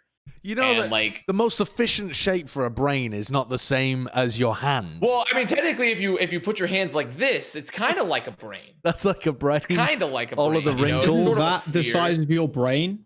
I mean, maybe, yeah, but there's, I mean, and then in fact, if anything, there'd be more ridges, right? There'd be a lot of ridges because the fingers. This is a vast brain, and this is when it's working. It's like, opens up. So I mean, I actually didn't find it that wild for like the start of the season, but it was just odd because like it wasn't the optimal lineup necessarily, because you would expect Decay to just like come out and hyper pound on McCree too. But I was impressed with Justice. I think I know Justice fan. God, I got heckled by Philly fans. I got heckled by Justice fans. I've been heckled by a lot of fans already because I didn't automatically rate them as the best. And I'm gonna say it like Fusion fans. Okay, you win. Okay. Justice fans, you don't win yet. I'm not caving yet on you guys. I won't, because I still think there's like lots of weaknesses to be exploited with this team. Yeah, they looked a bit janky. I mean, they kind of just fucking trolled versus Titans in their second match. They kind of just straight trolled.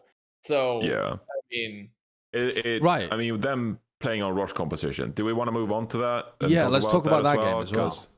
Yeah, because I mean, their rush was no. I was surprised that Dallas didn't try to force Reinhardt comps on Eichenwalde more. But I suppose they were scared of like Assassin or someone like flexing over to some Chengdu like composition where they play like Afar and Doom, or like, I don't know, those kind of like, you know, heroes. Because Assassin's Doomfist, holy shit, when he played Doomfist against the Vancouver Titans, oh my god, it was one of like spectacular performance. His Doomfist was so enjoyable to watch. Like, I just want to see more of it. Like, I want it now. I'm addicted to Assassin's Doomfist. Incredible.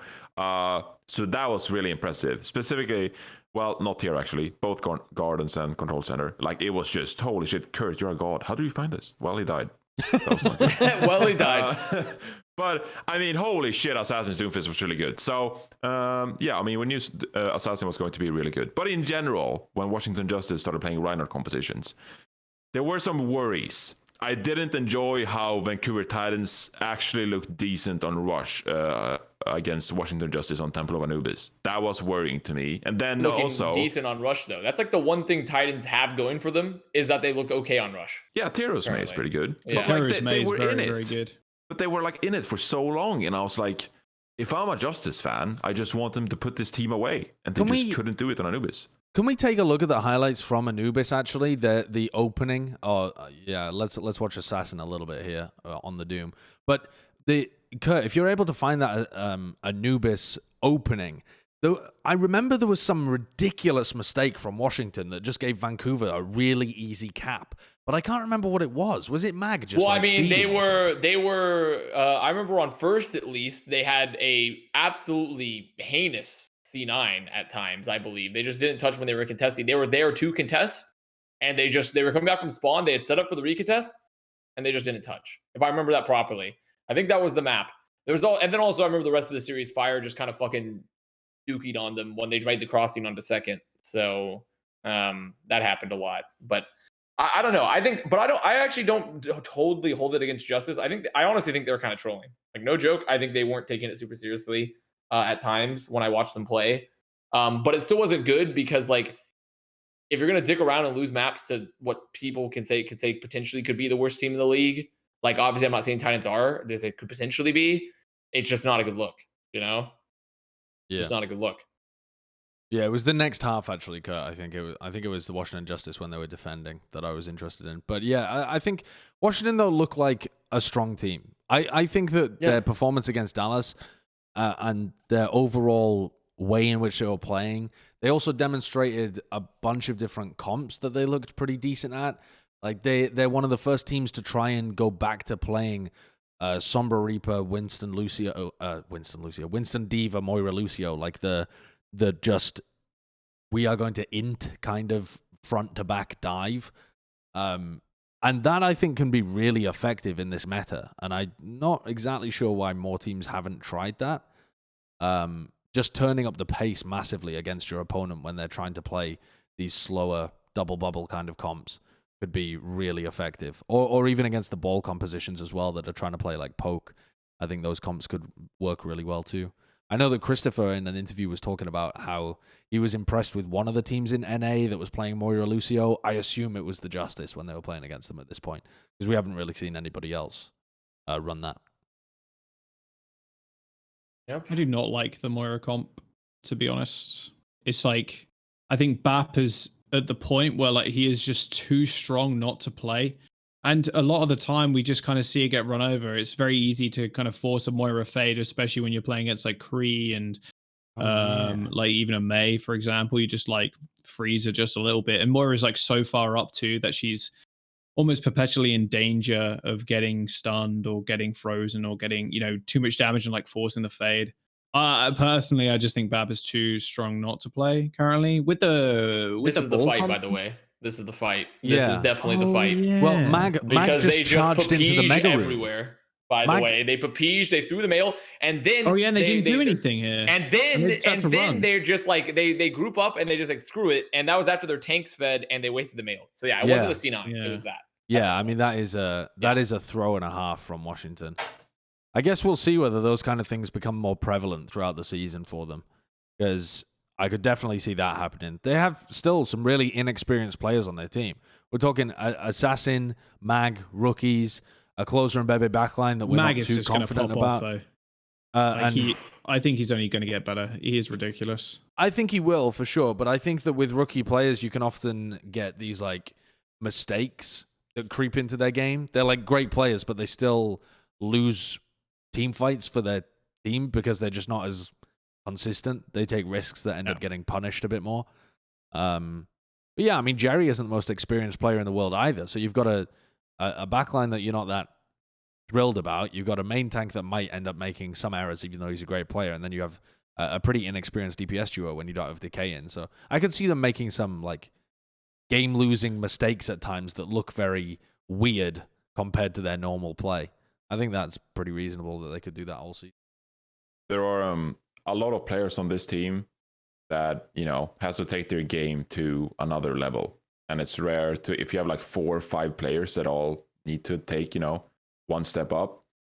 Sometimes it doesn't pan out for all of those people, like Assassin, fantastic talent, but like now he's in the Overwatch League. Mag, as we said, like phenomenal potential with this guy, but like now he has to step up. You have backline of Closer and Bebe that like they don't need to prove themselves, but they need to prove that they can be elite with this team and actually fight for trophies and stuff like that, right? So it's rare that all of that comes together and all of them like in unison just improves. So I feel like 1 or 2 of these players might not make the cut next year, just based on statistics and likelihood. Sure. Funny side stat though, Mag is ranked 15th in the updated IBM Watson player rankings, which is the highest for non-Houston, Philly, or Chengdu players, because those three teams are like the top, Oh, like you mean 4-0 overall? for I thought you meant 0-1. in terms of tanks, and I was like, No. that's actually really low. Well, because all the top 14 players, they're just like Philly, Chengdu, and Houston, because they're 4-0, 4-0, and 3-1, right? So they're all, they're up there. Washington Justice, they're 2-0, and Mag is the first player to show up from all the 2-0, 2-1, 2-2 teams. Which is interesting, because I think you'd put, we would have expected maybe Fury to pop up there, or I mean, Fury DK did play whoever, fantastically too. No, I'm just saying, Mag being the rookie and still being the number one player there in the entire league, apart from those three teams, is interesting. So yeah. The stats back it up. His Winston was good. Let's there you go. This is updated for today. It updated 2 hours ago from recording. Right. I still feel like it doesn't have enough data. I mean, it's so strongly correlated. It's so strongly correlated to just map wins at the moment. It won't be like at a point until it's like halfway through the season, probably. Of course. I'm hoping that by the time we get to the end of the May Melee, it'll be good info. Yeah, it's look at interesting. Look at the position changes. A lot of those players, it's like plus 18 for Piggy, plus 19, Mano plus 19. I think as time goes on, it's going to be crazy, because it wasn't nice in top. Yeah, it was the top 5 or something ridiculous before. Yeah. Where is he now? Is he there? He's gone down a bit. I mean, he's still pretty high considering everything. Yeah, I mean, he's above Fury right now. Yeah. Let's talk about the rest of the NA teams. Not all of them, but picking out an interesting one here. The Los Angeles Gladiators went 0-2 in week 1, and then they have a 2-0 week this time around, but they're playing against much worse competition. In terms of the eye test, do you feel better about the Los Angeles Gladiators now that they're actually 2-2 going into the May Melee? Or, I mean, we don't even know whether they're going to qualify actually at 2-2. It's still... Yeah. I'm pretty sure, don't quote me on this, I'm on a podcast, so this is very bad timing, but I'm pretty sure they're out. Oh, really? Well, I thought a couple map results, Fuel. right? That's what it is. Yeah, the tiebreaker with Fuel, because Fuel had to get 3-0 for them to make it in, I believe. And they had to get 3-0 versus their match against who did they play? The 3-0 to was Justice? Their third match? No, not Justice, not Justice. Their other match, Uprising. Boston. That's who it was. Yeah, they had to get a 3-0 versus Uprising to get themselves in, and it doesn't guarantee them, but I believe there is some magic you're talking about, Johnny, right? Where a head-to-head or a map differential is going to eliminate Plat potentially. So exactly. So even if it doesn't really matter whether the Gladiators make it into the May Melee, except that it'll give us less data to even go on. So this first quarter of imagine that they don't make the May Melee. This is the only data you have, these 4 matches, to tell where they're at for the first quarter of the season. What's your cliff notes for the Gladiators at this point? Because I'm finding it very hard to place this team properly. Mid-table-ish right now.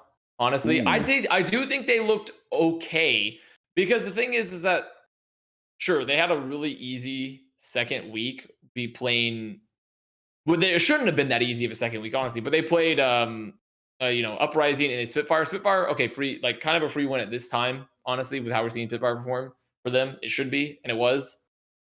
Boston should not have been a free win, in my opinion. It should have been, especially with how Gladiators performed in week 1. It should have been a little bit closer. I thought it was going to be a bit closer than it turned out being. And they kind of just dominated them. And I don't know if that was just also because Boston looks so bad currently. But in my opinion, I think Gladiators looked a little bit better. Yeah. They did look a little bit better.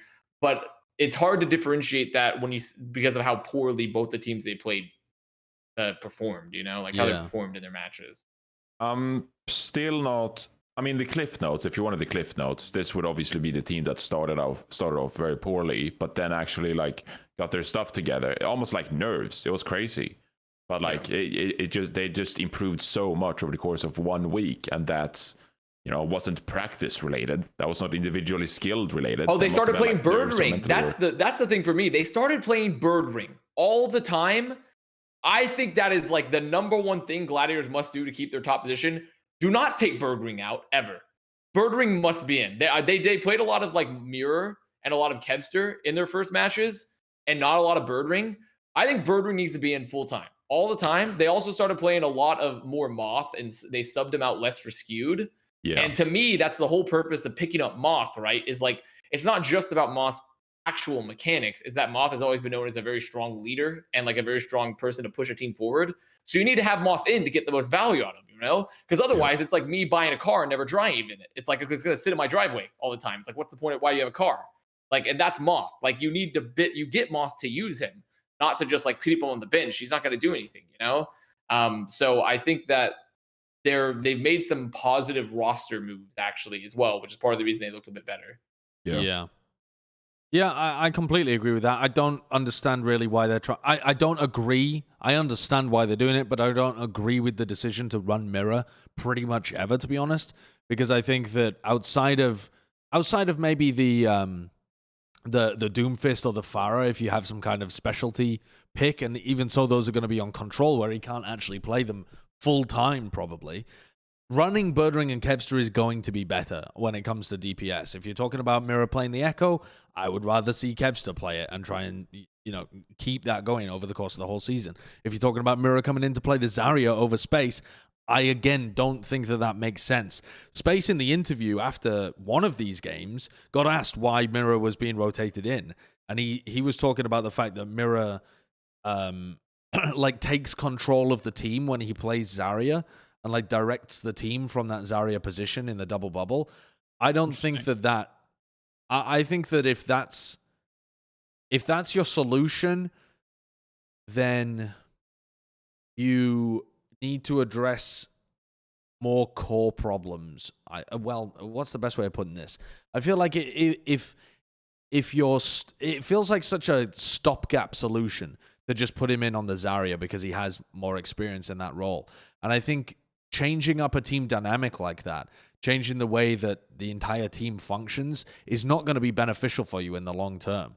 If Mirror adds something positive in that role, then that's something that someone else on the team probably needs to learn from and pick up.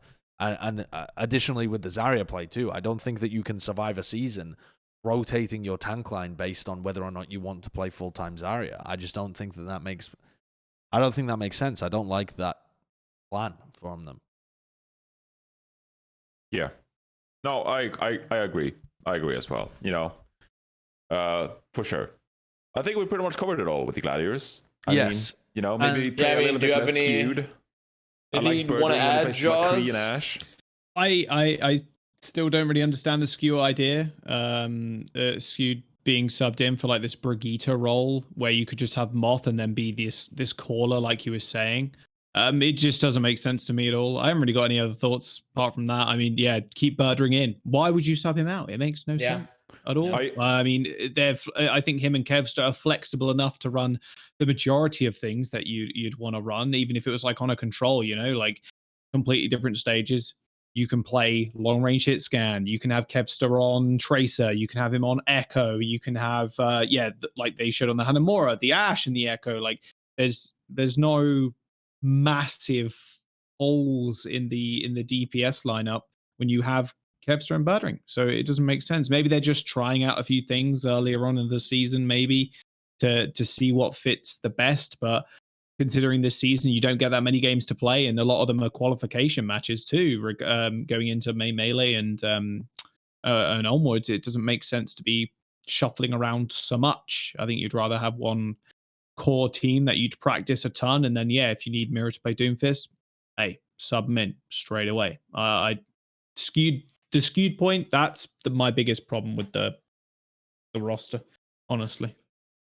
Let's move on to let's move on to talking about APAC then as well, where Jaws has been staying up all night. I don't know when he sleeps. He's just my cupboard. He's gaunt and haggard. No, there. when? I know that Oh, you sleep when? in a I cupboard just because sleep you're in a cupboard mental. all the time, every day, Josh. You're like Have we- Dobby. You're like Dobby the house I elf am. now from Yeah. Harry Potter. He has a second mattress that's just thrown inside his It's your walk-in one. closet. It's my old mattress, and he sleeps on that. But it also has pelican cases on it, so he just spoons pelican I did cases. take a picture actually. I'll send it to Kurt so you can bring it up if you want. It's just I awful. can't wait to see it. You're living like a degenerate, Jaws. Oh, I it's awful.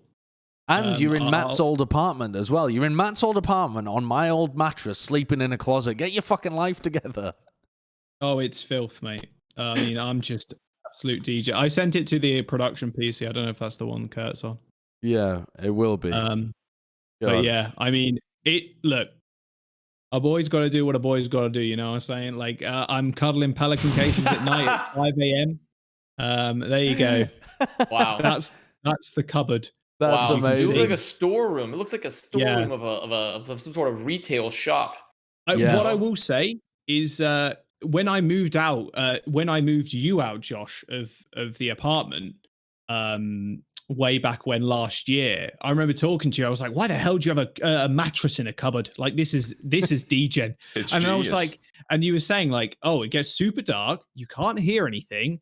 It is great, mate. It's perfect isolation. Oh, it is, yeah. It's awesome. People are missing It's out. awesome. Apart from having to cuddle pelican cases. Yeah, that bit sucks. Anybody, I mean, I'm calling you a degen, but anybody who sleeps in a room with a window is a fool. Because that shit, I mean, light Okay. coming in is the antithesis of what you want in your sleeping area.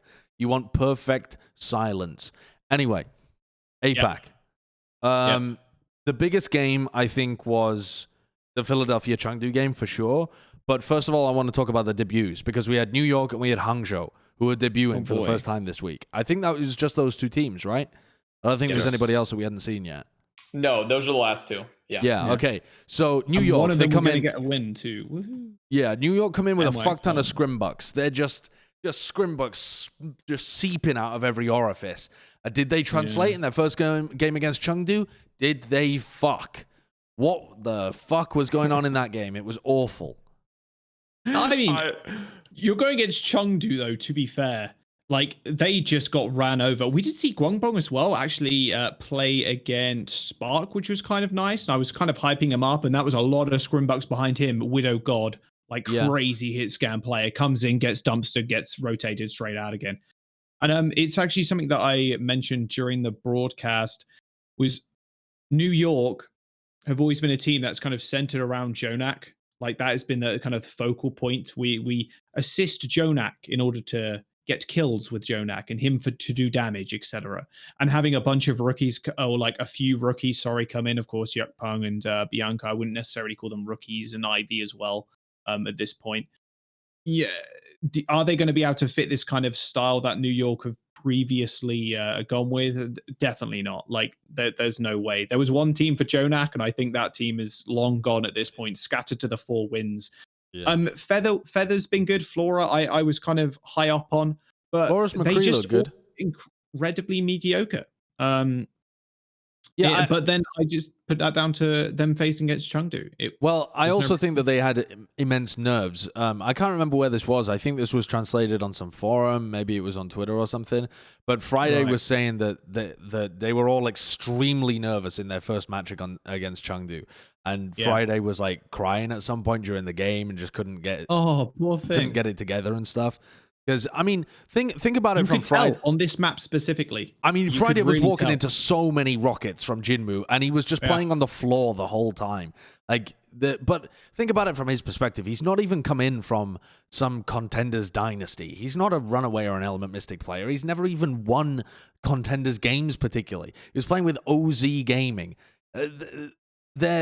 They're not a team that did anything in Contenders. And you've immediately gone from that to representing New York, who are the team. You're playing alongside Jonak, the Season 1 MVP. That's an enormous step up in responsibility. And I think that just fucked them this game. I mean, I think that's continuing to be something they're going to have to deal with because they just looked awful. I mean... There could not be a larger demonstration of scrimbucks being useless than this game right here, I feel. I find it interesting on that map specifically, Chengdu knew exactly what they wanted to do. They want to play Gaga on the Wrecking Ball. He's just going to roll through them over and over again and then get boops in order for the Farah Mercy to just one-shot people. And that was it. It was just playing the poke style. And you could tell they were nervous, like even in that. They weren't taking anything aggressive when Diva was running out of thrusters or something. They weren't like aggressively trying to advance on the Wrecking Ball, like stunning, locking him down or anything. They just kind of let Gaga do what he wanted.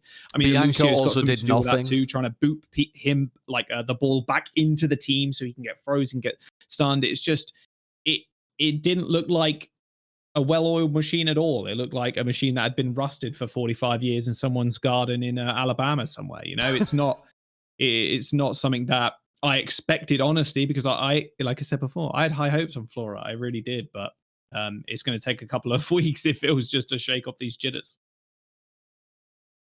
Well, they are a bunch of rookies, so that's how I felt. I don't remember. I've already had my rant. I can't rant anymore about Scrimbucks, honestly. I can't do it. I don't have it in me anymore. I don't have it anymore. I've ran out of steam. I've ran out of steam on Scrimbucks, but I also don't think Scrimbucks were totally off the mark, like because they did also beat Spark, and Sure. And Spark, but I mean, and that was But so. I mean, that was kind of like a debacle. Scrimbucks coming true situation because people said that Spark Scrimbucks were low, and they looked pretty low there. So I mean, I think overall that like New York is a team that has talent. And they're just going to need a lot of time to bring it together, honestly. Like this is just a rookie roster, and they're just going to need some time to get it together. They have some interesting matches next week. I think they'll be playing Shanghai Dragons and someone else, like very close games. Seoul and then Dragon. Yeah, like very interesting games because I feel like this was a massive underperformance from New York Excelsior for nerves and for the reasons we covered. But I do think that they have a good Johnny, team why would you consider this this a massive underperformance, by the way? We haven't seen the team play. Comparatively, yeah. Well, we haven't seen the team play. Well, we saw them beat the Spark. Well, wasn't the Spark after this? Yes. Yeah, but you can still analyze with the benefit of hindsight and yeah, I guess that's it's true. not like they're gonna it's not like the team is going to improve that much from one. I guess I interpreted it as you were saying, like they should have taken Chengdu to map 5 or something. I was like, should they have the like? I don't know. I mean, if they had been playing their best, maybe they would have. I don't think they play their best. Wait, I'm so confused now in this conversation. Anyway, I think that New York Excelsior will be a bigger threat than they seem to be in this specific matchup because of their performance in this match. If they had to play Chengdu again and say, I don't know, melee knockouts, like I could see them, playing this match closer than they did in this series for factors we have covered on the podcast Plat chat here today, Avast. So it's that's fair. I predicted New York to actually win this. That was my hot take because Sideshow did it last week. Avast, calm. I don't know in what universe, but still, go on. Sorry. No panic, just calm. Sideshow predicted New York to win last week, and then I watched the APAC odds, and I thought to myself, and I looked at New York's lineup, and I was like, well, if they just play around Gwangbung and they got Jonak, like I could see them really performing some of these double bubble or, God forbid, playing Jonak on Zen compositions. But I think that, Chengdu Hunters, they just incredible game planning. Love the composition, specifically love their Dorado composition.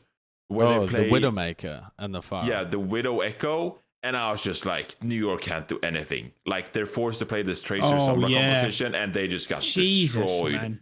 The Widowmaker just sat at the back playing Kovacs. I think I actually said that in cast. You did. I was he's not moving. He's just sat there just clicking on people's heads. Like, they just couldn't touch him in the slightest. They just couldn't get anywhere near him.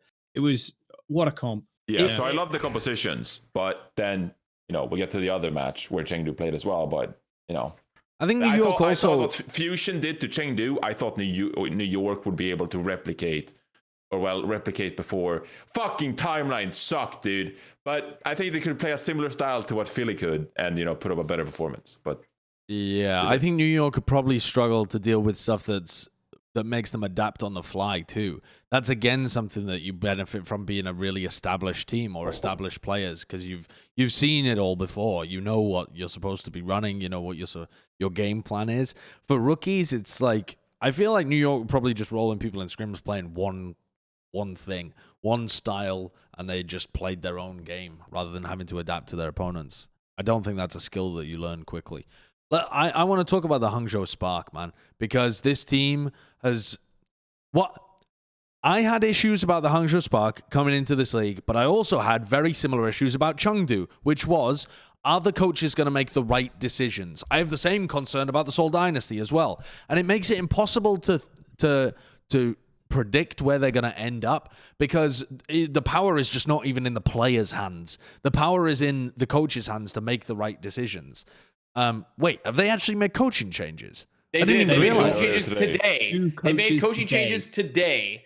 They got rid of Paijon and they got rid of... they got rid of Paijon? Yeah. What the fuck? Okay. Well, I mean, he's not gone, I should say. I don't know if he's actually gone, but he's no longer the head coach. I don't know if that means they totally got rid of them. But then they brought up Adante to be the new head coach. I didn't even realize this. Wow, I completely this happened missed today. News. Him and New, and I honestly, I pogged a little bit upon seeing it. It's really, I'm gonna be honest. I've never been huge on Paijon. So. No, I mean, I don't think he did anything for the Vancouver Titans when they were good. And I think, he was also, wasn't he the coach of the Fusion University when they were just a stacked team as well? He was. I mean, I think he's the kind of coach that's just been coaching good teams, and so people assume he's a good coach. He could be a good assistant coach, though. I'm just not sure about head coach. I mean, who the fuck knows? But the Spark, I disagree with almost all of their decisions in terms of who they were fielding.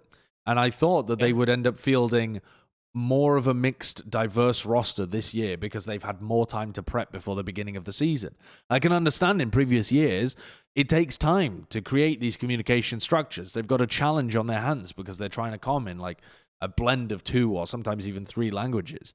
But you had time at the beginning of the season to do shit, to actually to have all of your players in the same place and to practice with them and fix those issues before they become issues. And instead, you come into the first season playing a full Korean roster and all of your excellent Chinese players are on the bench and you're fielding like takoyaki over Gushui in some of the maps as well. Yeah, I just can't get on board with what they're doing there. I can't. I did not understand the sub-in for Watch Point Gibraltar. I was saying like... Winston map, get Gushui out. Yeah, I was like, there's no way. I was saying in cast, there's like, maybe we'll see Takayaki sometimes. Maybe they'll put him in for Ryan or something. I'm not entirely sure. And then we go to Watch Point. I'm like, can't wait to see more Gushui. And then it loads in, and we're like, oh, why is Takayaki in? Why? This is Gushui's map. Surely you're going to field him for any map in the season. This is the map. Also, Gushui is just a ridiculous player. He's way better than Takayaki. Maybe Takayaki has a bigger ceiling, but not what's currently visible. Did you see Rush tweet that Takoyaki was going to be the best tank in the league when he joined the Spark? Did you guys see that? I remember this, actually. Yeah, I do remember this. Rush tweeted saying he will be the best main tank in the league or something like that when the announcement post happened. Wait 1 second. Let me remember this. Let me do a quick Google. Takayaki was on Element Mystic. He was on Element Mystic, so there you go. Yeah. There's the reason. Yeah. I think that... he's just hyping up his boy. I feel like it, right? Because but then he's hyping him up over Fearless, who's on his team. He's saying he's going to be the best main tank in the league. I don't know, man. It's just fucking weird to me that I didn't understand that point of view. From watching Takayaki's games in Contenders, he didn't seem like an unbelievable talent that was coming in. I don't get it. I think he's good, but I don't know why it's about Gushui in this current meta. Makes sense. Why? Where was anyone? Where was half the roster for the Spark? Where was League? Where was League? Where's my Chinese backline? Where was any of my players for the Spark, man? Coldest Mika, like anyone. Like where is Shy on Tracer? Why? Yeah, that was the story. I took a massive L with Spark, by the way. I took a massive L. I stood firm. I locked my shields against everyone that would dare say that Spark was gonna be bad, and I got fucking dumpstered because of these roster decisions, like hardcore. Dude, this spot exactly. Look at IDK's health bar and look how long it stays that way. He gets headshot 1, by 2, Carpe. 3, 4. Oh, Dude, only about 6 seconds. 6 seconds. It was longer than that. 23. It was about 10 seconds worth of gameplay where IDK sat on 0 HP and MCD was trying to heal the tanks and didn't look at him once. Like, That's the really Brig cool. had to literally hide in their spawn. That's like, really it was cool. ridiculous. Yeah. I was like, I'm so glad they're done pretending now. For weird business, stop pretending, Spark. It's time to get on the horse because this was unacceptable. It made I took a gigantic fucking L on the Spark this week. Unlucky. Yeah. And the thing to me is, I'm now worried for the whole of the rest of the season because even when they bring in new coaches now, or rather promote a different coach, which, by the way, doesn't usually fix the issue. Hello, does anyone remember New York and London where they're just promoting their own assistant coaches fucking repeatedly, but they're all using the same actual system of coaching, which is the fucking core problem in the first place? I don't think this is going to fix the coaching issue necessarily. But even if that did get fixed, even if you brought in really good coaches, the fact that they're fielding a full Korean team right now implies to me that they didn't do the groundwork that they should have been doing to start integrating more and more Chinese players. And if you haven't been spending all of your past time that you had available doing that, good luck doing it in the future, because now you actually have to win the matches too. So that's... If they haven't... And also, why would they pick up the Chinese players to begin with if they weren't going to like lay the groundwork, you know? Like, what was even the purpose of picking up especially these Chinese players, man? These guys are so good. These are some of the best players in China. They could be on Chengdu right now, and I would have never had to crow on Philly. I would never have to do it. The last signing was the 20th of November. They've had 5 months. Yeah, and it's not even like they can make the argument of... they were, you know, it's like Philadelphia where you had visa issues and they're playing with 250 ping. These guys we're talking about Chinese and Korean players here. The ping is manageable if you want, even if they weren't able to be in the same place as each other. You could have started doing this process since the very beginning of this year. You had like 4 months to be able to do this. And what, you're telling me that they're not ready now? If they're not ready now, they're not going to be ready by any reasonable point in the season. And you've probably fucked the dog already on it. So it's done, I think. Oh, I've heard the screw the pooch before, but never fucked the dog. I've heard screw the pooch, but never fucked the dog before. It's the same thing. That's a new one. That's a new one. That brings me to a second point, Josh. Earlier you said you don't want any noise in your bedroom, and it was referring to light. Light does not make noise. So I'm trying to figure out exactly. I said you don't want noise, and then I was assuming that people understood that light also disrupts sleep. It is the antithesis of sleeping. No, I think you can hear light, and I think there's a spot for the Avengers on you. If that's the case, I think you're ready to go. I think you're ready to go, pal. Yeah. Yeah, I mean, the spark just fucking boomed me and everything I stand for as well. I hate it. I don't understand Adante becoming the interim head coach. Because wasn't he just like Pyjon's assistant on Vancouver Titans? On Vancouver Titans, there was a player-run team. Essentially, yes. Well, technically, he was an analyst, not an assistant coach. Oh, sorry. But I think, but Adante was separate from the Pyjon tree of coaching, though, because he was originally with GC Busan Wave. Let me double check. Yeah, he was. He was GC Busan Wave when GC Busan Wave was looking pretty good. Mm-hmm. So they haven't had the same career path where like he hasn't been with them in Fusion University and such. So like they could have different methods, you know, moving forward. Yeah. Like I was pogging not so much because of like Adante coming forward to be the coach. It's more so like I don't think Pyjon was clearly ready to be a head coach and is not really, maybe an assistant coach, but like not to be a head coach. It's sort of like a Wizard Young situation where like maybe they could be better in a different role. And I think it's better for Spark to make that decision now and try out a different candidate than it is to move forward with, I think is going to be a failed experiment, you know? Spark is also... I think Adante has like potential. Spark is also one of the most difficult teams in the league to coach because you have all of these issues that you need to resolve in terms of mixing together people from very different backgrounds in terms of culture, but also just how they learned to play Overwatch because they come from different scenes. And then on top of that, the language issues, you have to come up with structures to be able to deal with that. Like, it is a challenge to coach this team. And you need a really good coaching staff to be able to make it work. Or at least a coaching staff that's willing to put in the work to go in the right direction. I predicted U4 to become the head coach after Pyjon. What a redemption arc that would be. You know, disappointed. What a redemption arc that would be for U4. My prediction was in our Hangzhou video that, you know, in stage 2 that Pyjon was going to get fired, and then U4 would take over and just play the Chinese players and do better. Right. And so that is on the path to actually occurring. Yeah, but now Pyjon is gone and U4 is not the head coach. So well, there's still plenty time. of room for them to remove more coaches if they want to. So if they want to run 5 Chinese players and then the Overwatch League script writers immediately. Let's move on to the next team though. Who the heck did we want to talk about? Oh, I think the next thing to talk about, honestly, is that Philadelphia Chengdu game. I think that was clearly the best game of APAC this week. It was probably the best game of the week, actually.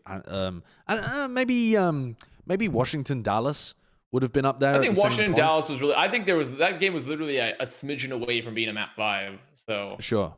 But this one was excellent. I thought the level of play in this game was superb as well. And to me, I don't know what your guys' opinion is, but to me, the person that stole the show when I VOD reviewed this was Hopper. I was not expecting him to be this good. What New York doing with him, man? I don't know. Christ. I mean, what the fuck? Because it's crazy because it's just the same tank line, right, from New York. It is, yeah. And they look so different. But like the way that Hopper was pressuring Jinmu and then being able to also put pressure on the back line, and then he was so well coordinated with Philadelphia. I saw you do a little bit of the review, Josh, on stream, and I popped in the chat on my favorite map, Havana.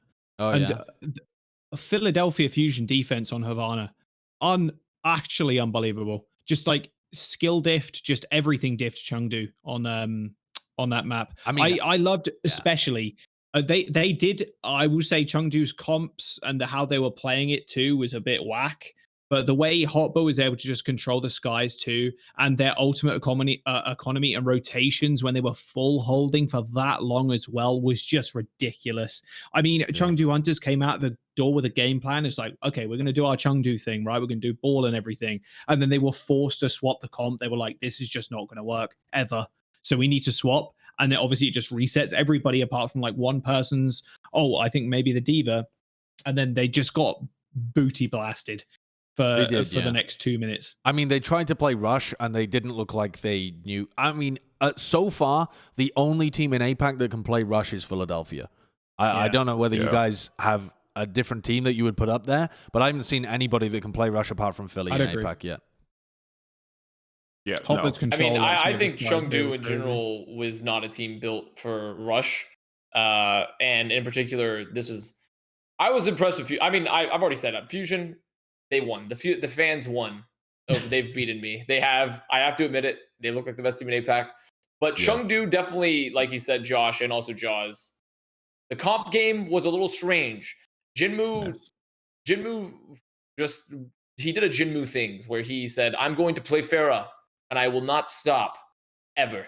I will never stop playing this character ever, no matter what anyone tells me otherwise, until it's too late and we have to make some shitty swaps, and we're in a sad position. So, I mean, they didn't even play him for Havana because they're playing Jimmy. Well, they started with Leave on Pharah, though. They started with the same Sombra Pharah, but with Leave playing it, and I feel like that's just... Well, here's my thing as well. When I watched this game back, I felt like it was a terrible map pool for Chengdu because they end up playing Havana and King's Row. And those maps are just not great for what they're trying to do, like the style that they're trying to play. But at the same time, that's part of why Philly are the better team to me, is because they can play every style right now. And there aren't many teams that can play everything. Like Houston can pretty much play everything. They've played the ball comps, they've played the double bubble comps, they've played the rush comps really well, and Shock, sure, they're on the same kind of tier. But other than those two, it's Philadelphia. They're the only team in APAC that can play all of these Fusion actually has an styles. advantage over Shock simply because Shock actually can't. They have to swap main tanks to play every style, and Fusion doesn't. Yeah. Although Mano's ball, I'm still not convinced by. I think Gaga hard tank diffed him on the ball maps. And yeah, but that's kind of just like a region difference in that the fact that like China they're just so good at silly ball. They're so good at silly ball. Like in general, they produce the best ball players in the world. I don't know what sort of ball academy's happening over there. I don't know what the training regime is, but they just do it differently in China when it comes to silly heroes. Yeah. Are we? I mean, I predicted Philadelphia to win this series 3-1, but it was actually large part because of the maps. So I'm asking you guys, what are you guys' vibes around maps being so important in series? I think I asked this question last week as well. But I feel like with different maps, because as you pointed out, Gaga playing the Recon Ball, like he's so damn good on that hero, that Chengdu could have definitely won some, other maps had they been allowed to play more ball. I still think we're in the territory where we don't appreciate that, like, especially, individual map results sway in one team's favor because certain compositions are better than others. And I think actually, come Melee, we might even see a couple of surprising results because we'll get losers picked by then, right? So we'll see teams be able to purposely, intentionally play to their strengths more and try to hide some of their weaknesses. Whereas like with this series, I felt like Philadelphia got really good maps for them. And so I felt that like they were going to be able to play. A good hand. Yeah. So, I don't know if Philadelphia would how it would look if Chengdu got to play some other maps where they were allowed to play more Wrecking Ball and play to their strengths, because they do look a bit forced in this series from them, composition-wise, compared to like New York Excelsior, where they just fucking pooed on them. But I don't know. But my big takeaway from this is always that when metas actually become good in Overwatch, where you have a range of different styles and they're map dependent, it just makes me mauled that we all got fucking beaten into submission about not being able to pick maps for series. I mean, like, it happened so early on in Overwatch history with the devs just hitting us over the head with a big fucking stick that was like, you will play one of every type and you will play the maps that we tell you to play and you will fucking like it. And we just got beaten so many times. We're like, yes, okay, all right, fucking lovely, yeah. So, wow, one team really favored in this one, aren't they, by the random map pool? Like, in any other esport, this would be considered absolutely atrocious. But we've just learned to live with it because most of the time it doesn't make that much difference in the game. But as soon as you get a meta where it does make a difference, you're genuinely, in some instances, just going to give a series to one team because you happen to have a map pool that was randomly selected from a hat. And that I don't think is fun in any way. I mean, it's fun, but it's not. It shouldn't be that predictable. And the better the meta gets, the better the balance gets, the more predictable it gets in that manner. Because when you see like Havana and Kings Row come up for Chengdu against, well, it wouldn't really work in this, but for example, when they play at Hawaii, and if they're playing against Houston, right? If I see Havana and I see Kings Row, I'm going to be like, well, I mean, fuck Chengdu, I guess. That's not. What would you be? Would you be in favor of a map pool system, then a map ban system like they have in like Rainbow? Or... Well, they have it in the playoffs. They have the playoffs. You get to pick the maps that you play. So throughout the season too. Yeah, I mean, I don't even think that should be a debate. I think that is how it should always have been. And I mean, I think we just gave up on this discussion years back, and we were like, yeah, fuck it. I mean, we're not going to win this fight, so we're no point taking it. I also feel like it's sort of like meta dependent, that we have that GOATs meta where it's like, who fucking cares what map it is? You're just going to play GOATs forever and always on every single map, on every single point, and there's no variation ever except for stage 3 where Shanghai Dragons won. But it's like, so you get to that point where why? What does it matter? Let's just play all the maps in the game for variety because it's fun, and let's showcase them because it doesn't matter. And that's why, to be fair, that decision was done before this, though. Sure, but I'm just saying that like the conversation and the weight behind the argument of having losers pick all the time is greatly increased in a meta like this, where maps actually matter like quite a lot. Because if you're a Rush team and you're like, hey, we got 3 Reinhardt maps, like we can play May Rhine on Nepal. It's like, go us. Cool, we can force it on Sanctum if we want.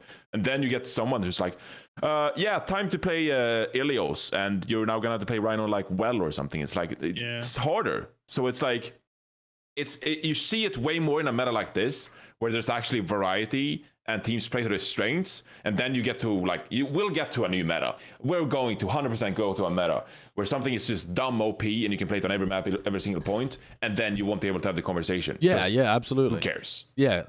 But that's the thing. The better the meta gets, the more the maps become problematic. like the Yeah. map selection. So it's like you get a really good meta, and then you're like, oh fuck, now the maps are predictable. Yeah.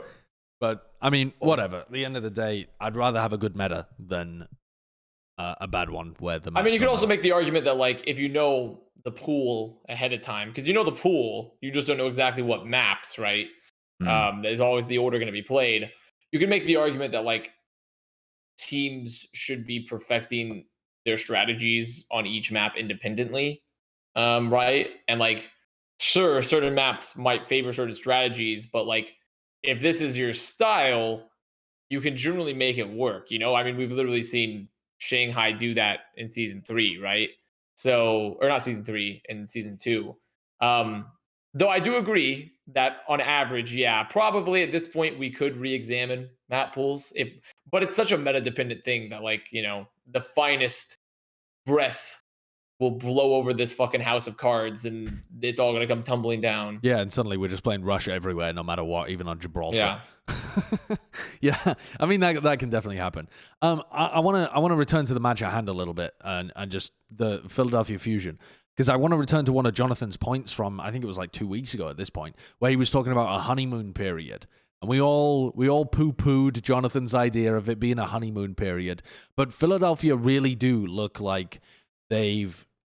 so here's another snippet from the Christopher interview as well with Yiska, where he was saying that a week before their first match, the fears that the fans had of them underperforming were probably going to be true. But in that 1 week run up to the first match, they improved dramatically, and it felt like things just clicked. And I think as well, he was very in that interview. He said it's unlikely any APAC team goes 4-0, and then they did it. And he also said probably when Funny Astro and Poco come back, we're gonna have some downtime or like a dip in our performance as we reintegrate them. Yeah. How likely do you think it is, Jonathan, after the games that you've seen so far, that Philly naturally like cool off? Do you think there could be like a honeymoon period and this is a high with Hopper and Toby, and then it like goes downwards a little bit even before Funny Astro and Poco are back? Yeah. I mean, this is where it sucks, where we record midday on Mondays. It's like I haven't had a chance to actually watch Phillies games this past week in a way, because I would review on Tuesdays. So I haven't been able to watch these games. That's why you guys are here, so you can talk about them, and I don't have to. But I feel like whoa. He was just resetting. They were in the middle of a... Yeah. Oh, okay. It was a terrible... I mean, couldn't they always stuff theoretically have a second honeymoon when they get the players back? Here's because they've been about. divorced and then remarried, you know? And that's a second honeymoon. Didn't they say in this interview as well that Hotba and Toby are on 30-day contracts? Yeah, they did say they were like 30-day or like short contracts. But Chris also said that they will probably have to renew those and like continue. It's just that they're just taking it like month by month because they literally don't know the ETA for Funny Astro and Poco getting back, and it can change on like a day by day or week by week basis. So they're still going to be playing with those guys. These are problems, man. Like I was exactly the same situation where 1 week it was like, oh, it's going to be ready. Next week it's not. You know, they don't know. I don't think there's any way they don't kind of. I see them being picked up almost full time. Well, maybe not if we get halfway through the season. You know, maybe half a season contract, but almost permanent. I mean, they probably have to. They can't sign two-way contracts, so they probably have two jobs. Just like sign them fully. Yeah. I mean, I think. I mean, I think that eventually you're going to get this dip, like he said, where it's like we need to reintegrate Funny Astro and Poco into our team. And I bet even some of these players on the Philadelphia Fusion, they'll be like, if it ain't broke, like, don't fix it. Obviously, they're great players. But what I'm saying is, like, if you start dipping in performance and you're like, hey, we're losing to, I mean, Seoul Dynasty is a good team, but like we're losing to Hangzhou Spark or like losing to some of these mid-table teams in APAC, when is the right time to change some of these players up and reintegrate Funny Astro and Poco? So, you know, there's going to be a dip. I don't know how long this is going to last. I'm not a future prophet. I'm not a future teller. I don't know what's going to happen. But yeah, they look good for now. Yeah, to me, Philly really do look good for now. Like, they actually, all parts of their roster are fucking popping. Alarm's having an insane performance. Toby's playing all right. Hopper's playing way better than I thought he would. Mano looks good. Rascal has been actually like on fire compared to where I thought he'd be at the beginning of the season. He's been playing like Tracer for them and shit and doing that incredibly well, plus his May that he's been able to bring out for them. And Carpe's just taking names on the McCree. I think that they look fantastic. I really think that this team, I don't know. I've got to give credit to 9K so much for being able to take this team and make them this good so early on in the season, especially when they're playing with 2 new subs. Like getting everybody up to speed there is such a challenge for a coach. Task. Yeah, I mean, for all of the clout that I'm claiming with this honeymoon phase, I was one of the people going into the season who was like, I think this Fusion roster is going to be worse than last year.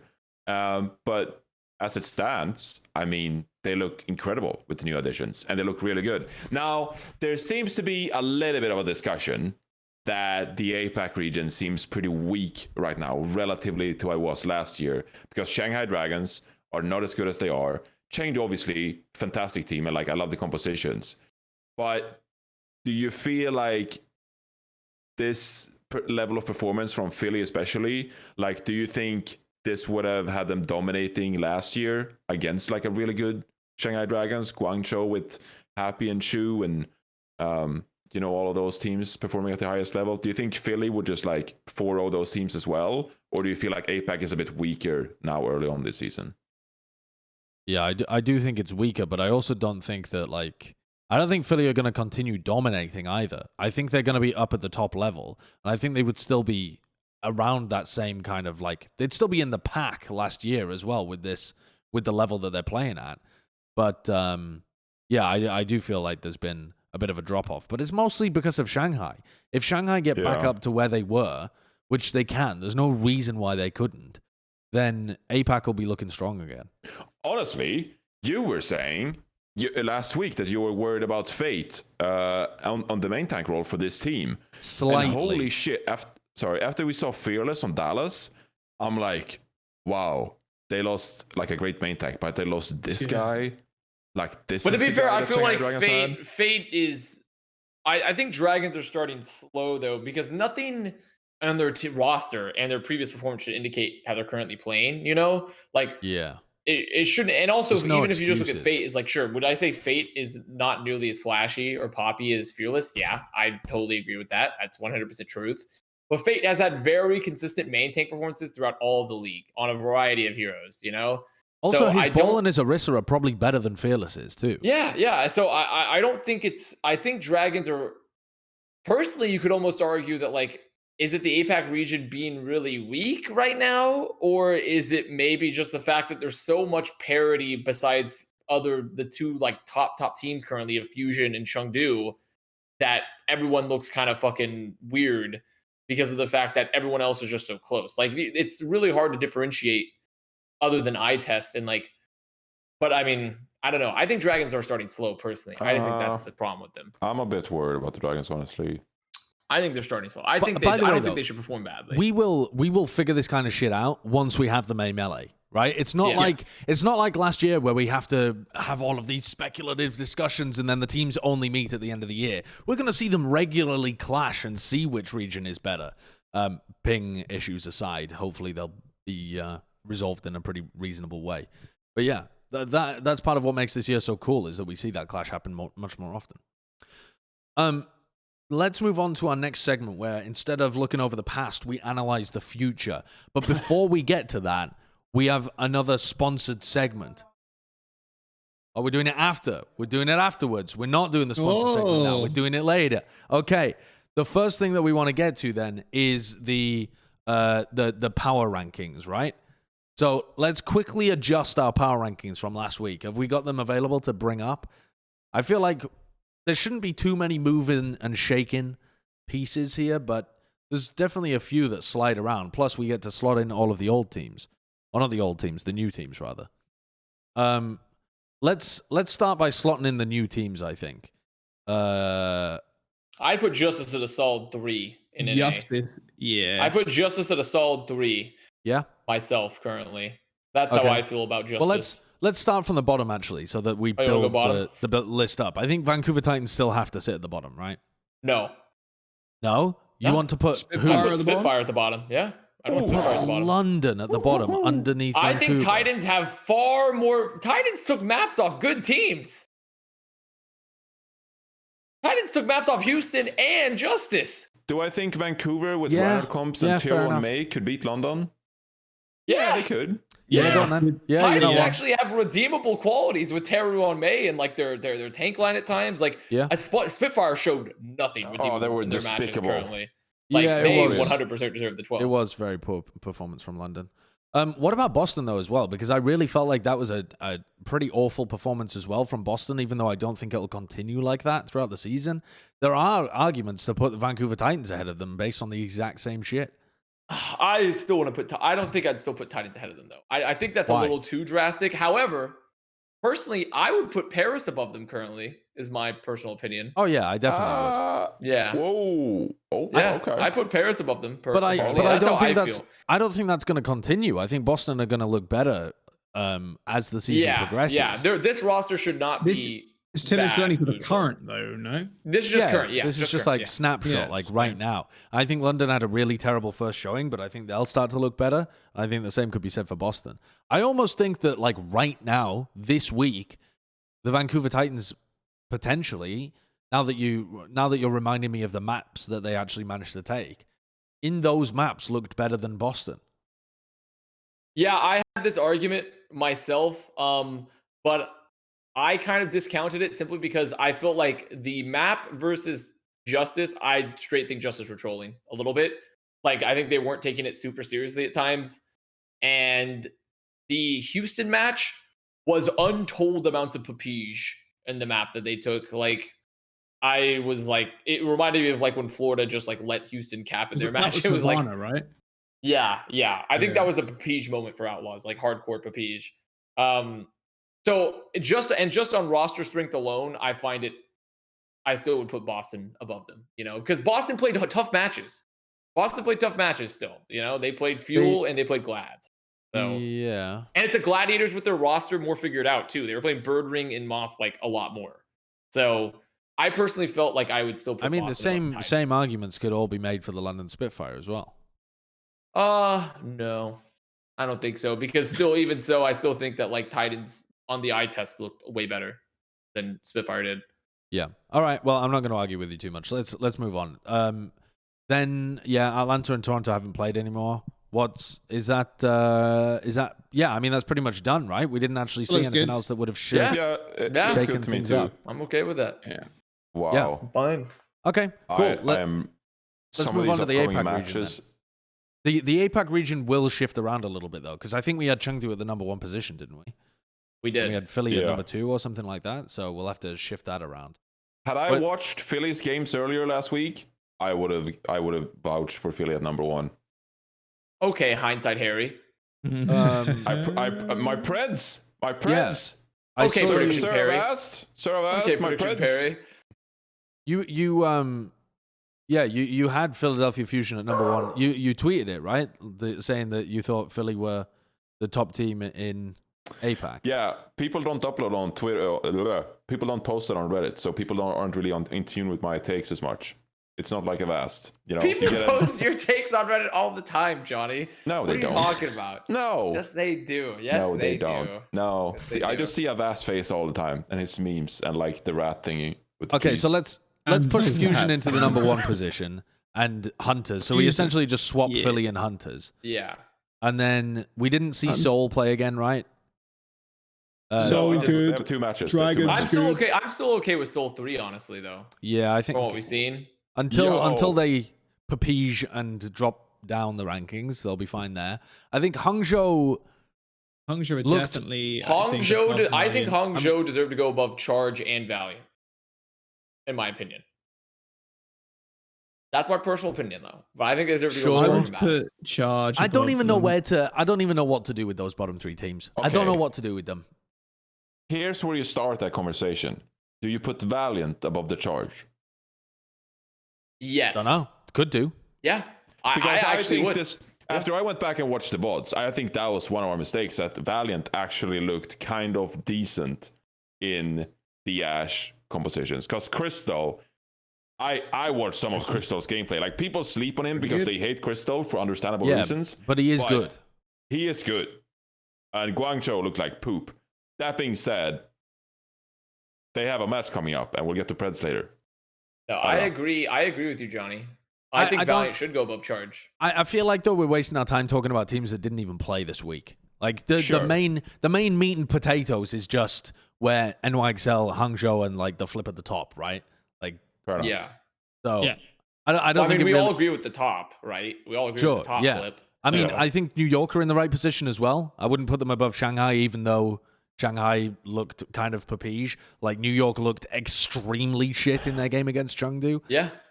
So I think I'm pretty happy with this. I think the bottom three teams. The bottom three teams could be in whatever fucking order you wanted. I think that you could make arguments for Hangzhou being lower as well, to be honest. But I think it's fine like this. Let's move on to the next thing, though. Do you want to do Preds first, or do you want to do our sponsored segment, Mr. Curtis? If you want to wait 2 minutes for the emulator to load. Okay. All right. Well, let's do the Preds. Let's do the Preds first, then. Let's do the Preds. We have our top 5 matches of next week. So we have our first match is actually going to be a clash of the teams that absolutely papeged this week. It is the Boston Uprising against the London Spitfire. Oh, okay. Okay. So here's my thought process with London is that I think so I put this as like a 3-2 game, and I thought it was pretty much a coin flip. But the reason that I'm going with London here overall is that I feel like this week was a significant and this isn't really based on too much, it's just speculation and based on like one interview with CX that I was listening to. I feel like London came into this game, came into the league and choked a bit at the beginning, and that's mainly based on the difference between what I've seen from them playing in contenders, and that isn't just like they could get away with nonsense in contenders. They actually looked coordinated when they played in contenders, and when they played in the Steel Series, they looked coordinated. This week, they looked shit. Just awful gameplay on an individual level from people like Hadi, which I wasn't expecting, and then the team coordination was poor. So I'm hoping that this is a bit of a like New York first match thing, and they rebound in week 2. And I think that they've got a chance to be able to take this. But I think the safe money is on the Boston Uprising. But I don't really like the way that the DPS looks with the hole that Soon's left as well. I think that there's some... I don't think that Boston are going to live up to expectations over the course of this whole season, too. I think this is a pretty close game. I think mine was a 3-2 for Boston. Or it might have been a 3-1 in Boston's favor. I think Boston, maybe London Spitfire have a lot more to give, but I think Boston they're going to have higher highs, especially with their backline. They're so consistent. Maybe they pick up somebody to fill that Soon spot. Not entirely sure, but I think Boston, their current look, pretty not bad, honestly. Pretty not bad. I just wasn't impressed with London at all. Yeah, I can't in good conscience Pred London here. I did a lot of papege Preds last week. I got to shore up some of my risk-taking here. So I'm just going with the safe one, which is Boston to me. You know what's interesting? You say that, Johnny. You were the only person to get every match correct last week. We did 7 matches, and you got all of them correct. Except I changed my New York Pred in hindsight after the show was produced. But... Oh, no. Are you keeping track of that, Kurt? Yeah, let's get the leaderboard out there. Let's save that leaderboard, Kurt. That's a good idea. I'll make that eventually. Yeah, I mean, was the thing playing is, with the Poison leaderboard. Ivy. Also, the leaderboard is can't be compromised by people changing the Pred after the show. Very true. Because then it's compromised at that point. There's no point. Like, I'm playing APAC matches without watching the mods. What do you want to do? Well, I don't know. I don't know. I don't have the answer for you there, I'll work honestly. harder, Lord Avast. I shall study the mods. So the next game is pretty interesting. It's the San Francisco Shock against the Florida Mayhem. And I know that we've got a little Florida Mayhem simp on the show, but he's still not going with it. Huh? No. I close? actually thought for Mayhem's first couple matches, they didn't look amazing for where I thought they were going to be. Yeah. They still look like a top 5 team, North America. but they didn't look like nearly as strong as I wanted with them initially. So we're looking for Florida to try and get onto double bubble comps if they want to be able to win this series, right? I think that's my thought process. Yeah. It's gonna it also depends on what Shock does with their tank line too. I think that's like the one big weakness still with Shock is that like they do have the tanks to play anything world class. They just don't have them all at the same time because they have to swap Smurf and Super if they want to play like Ryan. So yeah, that doesn't normally matter though. Like if you're gonna play a Ryan or a Winston comp, you already know when you're coming into the map most of the time. Yeah, but they did that a little bit versus like Houston and stuff. They were playing Smurf and they ended up like they were playing them like Ryan and shit. Like they were definitely, I believe, like making, if I remember properly, they were making some like weird main tank decisions with Smurf where he would like not play. He would play heroes you'd expect Super to be playing like Ryan, you know, and it wasn't maps good. Are pretty telegraphed though. So I'm looking at the maps. Oh, I don't even know what the maps are. What are the maps? Just depends really. Apart from, I would say Busan, which is their first control, Hanamura, Eichenwalde, and then Watchpoint. See, yeah. The reason why I'm like not fully disclosing the maps is because I don't know if we're allowed to disclose the maps or not. I've been having this conversation. Wikipedia. Oh, it is? Okay, because I cannot see it on the website, so I didn't know. Because you can't click on match details. But I'm just going off that. Wikipedia. Yeah. Yep. Cool. Yeah, I mean the maps are interesting. I think they favor the Shock. So if Florida wanted to play double bubble compositions, they could do some Gibraltar. But I'm like, I mean, Hanamura Gibraltar against the Shock. Hanamura is the second map. Did you say they tried to run it on there on point B? Right? They actually did a good job of. Stopping Atlanta. Yeah, we saw like Dallas and Washington played Washington comps there too. Like Assassin's Echo, like on Hanamura. That Hanamura was like really good. I don't know. I feel like it's the same with Blizzard World. You can play probably both compositions if you wanted to, but if you're playing a good Winston team that out-rotates you on point B Hanamura, it's tough as a rank comp to do like force point pressure and shit. It's tough. Let's move on to predding some APAC matches because these are now getting kind of ludicrous. We're going to go for the Los Angeles Valiant against the Guangzhou Charge. I mean, how do you even pred this? Okay. I predded Valiant. Valiant, yeah. So Valiant to get their first win of the season right here. Yeah, I also took a massive L on Charge as well. I was one of the people high on Charge preseason, and I took a massive L on that one. Yeah, I can see. I'm like, I wasn't crazy high, but look at the name value. I'm like, damn, bro, that's actually kind of cool. I mean, like, I wasn't like thinking they were going to be best, but I thought they were going to be like competing for a top tier spot still, because I thought they were going to be fine. I liked their core. Career was underrated. Nope. They just spread their cheeks, took a fat dookie on my Preds, and I have to say, when Johnny was talking about earlier, when he watched Valiant play versus like Chengdu and stuff, they look like they had their monitors on. Like they seemed they had like a far better grasp of how they wanted to play, or at least were performing individually far better than what Charge was doing. So I think this could be a toilet bowl though, potentially. This could, yeah. This could be our first APAC toilet bowl. Who's casting this one? Do you know, Jaws? Yes, I know. It's not me. Yes, well, I know. I was all right. Okay, I mean, I know, but it's not me. All I hope is that it's CP and Doa. I really, really hope that it's those two because I think it'd be. I don't know.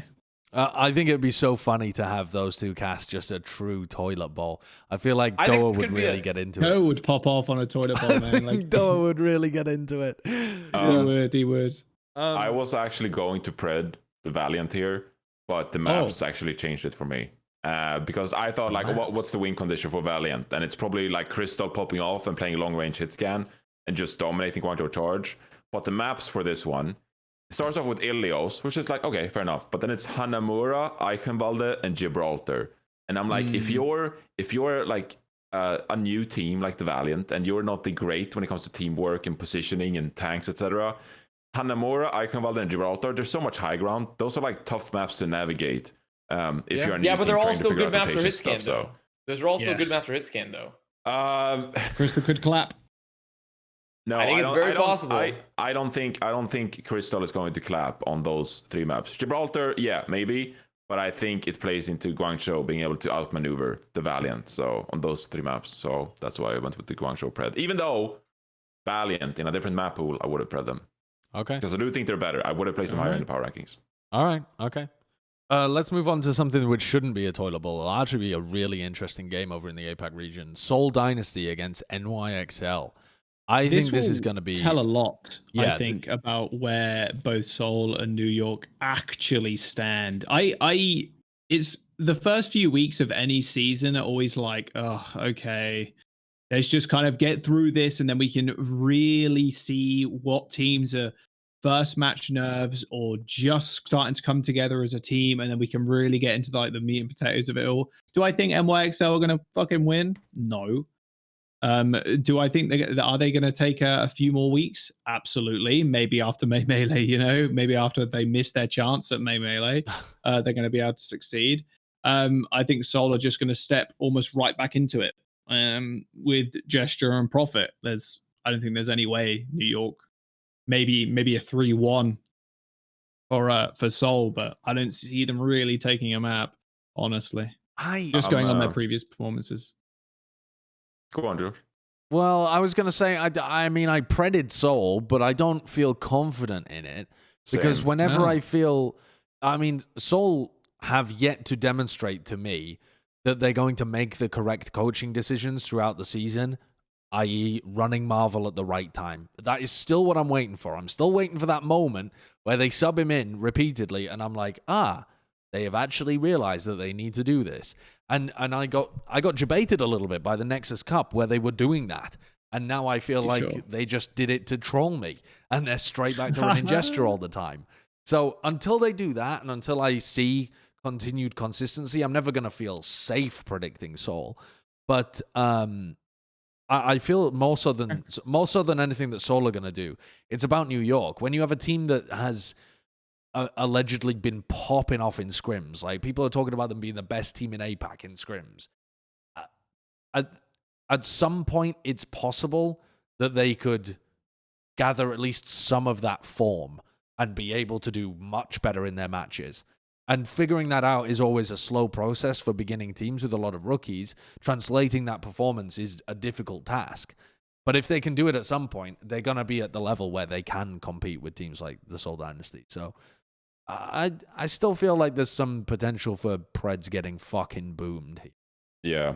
I'm worried that this is the bi-monthly Seoul shitting the bed match where they're just like there's a word there. Where they just like shit the bed. Inexplicably. That's a very difficult, very complex word, Avast. Thank you.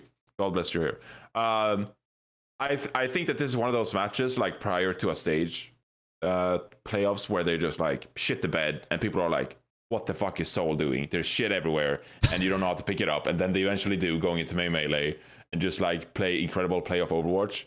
I feel like New York, I feel like they're better than we think. And I think they show that at least a little bit against the Hangzhou Spark. This is just going to be one of those matches where like Seoul play like the Winston dive and Profit plays a ton of Pharah, and then like Profit does like a barrage, like when he doesn't have a Matrix or a Winston even close to him, and then just dies. And then like Gesture is like on one side of the map doing gesture things. And I feel like that's going to be one of those matches. But again, gotta play it safe with the Preds. Can't get too wild in here, but I am worried about boom potential here. Yeah, I've been down on Seoul, original Seoul downer. And I'm praying for Seoul here just because I feel like it just doesn't. New York shouldn't win this match. And knowing that Seoul's gonna fucking spit in my face and gonna lose this match. So will you apologize to the fans if Seoul wins this one? Is this one of those, you know? No, because they're beating New York. I'm not gonna apologize to Seoul. People are like, Seoul, second best team in APAC. No, fuck no. I'm not gonna apologize to Seoul yet. We'll see. We'll see. Yeah, I feel like that would come way further down the road if they just kept it up over the course of a long period of time. Yeah, then I'd apologize. Then I'd cave. I'm not apologizing for anything I say in terms of my opinions about teams. We literally, during the preseason, are having to take the role of oracles and prophesiers, trying to see into the future and try and predict how teams are going to operate when they don't have a clue themselves. That does it for our top 5 matches of the week, though. Now, we are ready for the sponsor literally have segment. one more match. Wait, do we? Yeah, we did 4. Oh, shit, we did. Sorry. 5th match. I didn't realize because it's New York as well, but New York play against Shanghai this week, too. So, New York Excelsior and the Shanghai Dragons. Do. There we go. Oh, Yeah, okay. Well, I mean, that was easy. Yeah. This Wow. one I actually find based off previous performance, this one should actually be more of a toss-up than the Seoul one, from what we've seen so far. In my opinion, I think, I think it should be more of a toss-up than the Seoul one. And the only reason that there's any doubt here is because we haven't seen them play yet, and also because Seoul, they seed doubt wherever they go. So Shanghai the should reason. rebound, though. I can't believe that we're in a world where Shanghai would be poor and remain poor. I just can't. That doesn't make sense with anything that we saw from them throughout the whole of last year. I don't know. I just can't.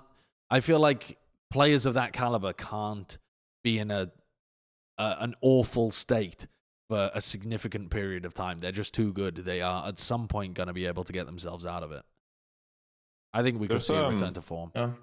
There's some good Sombra maps here, I feel like.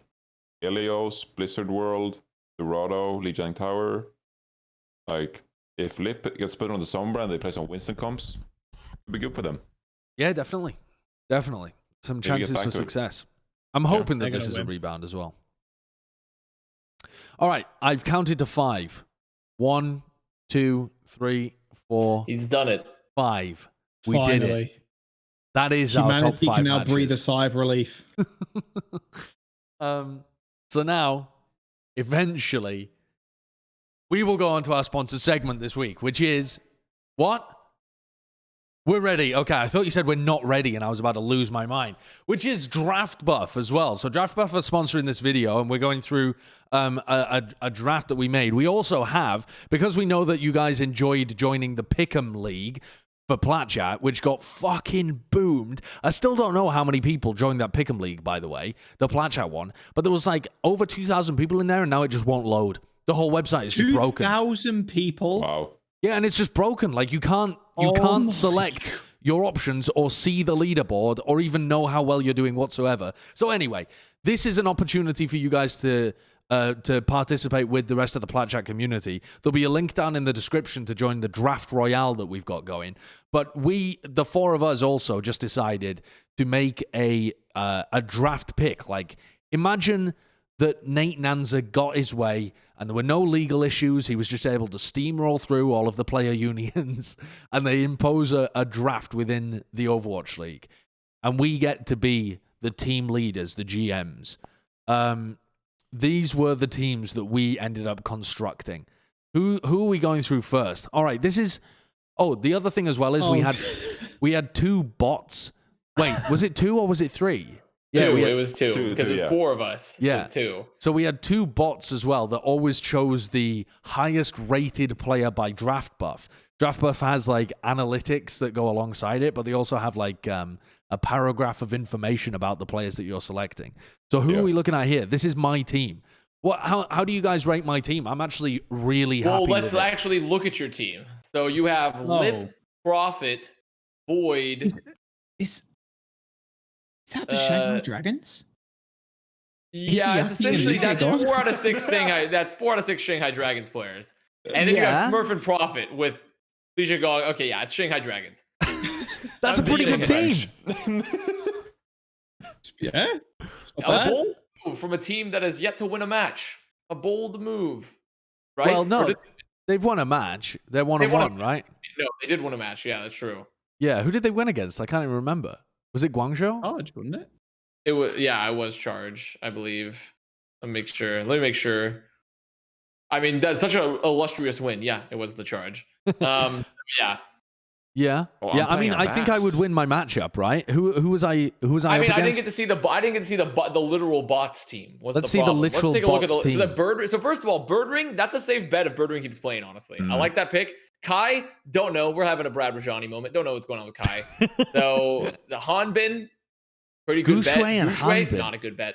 This No, not a good bet. Moth, fine bet. Jonak, honestly, this is literally Should be the only thing okay we can say, bet. Josh. How it literally depends on how Dragons do as a team.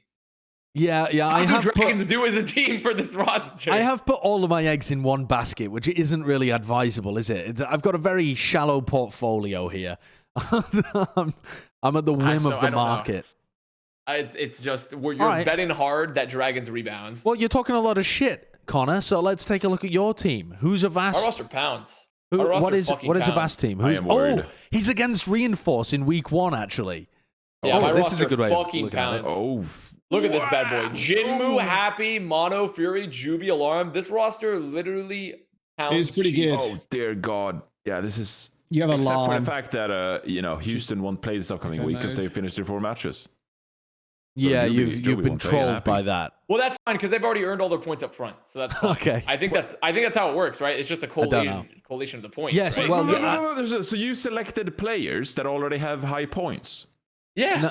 No, I've been scammed. I don't I think that's have how been it works, though. systematically If we were to actually run this league right now after we've just drafted it, it would be for this week, and then you can make trades with your players on the bench and stuff. Yeah. You can pick a different starting roster.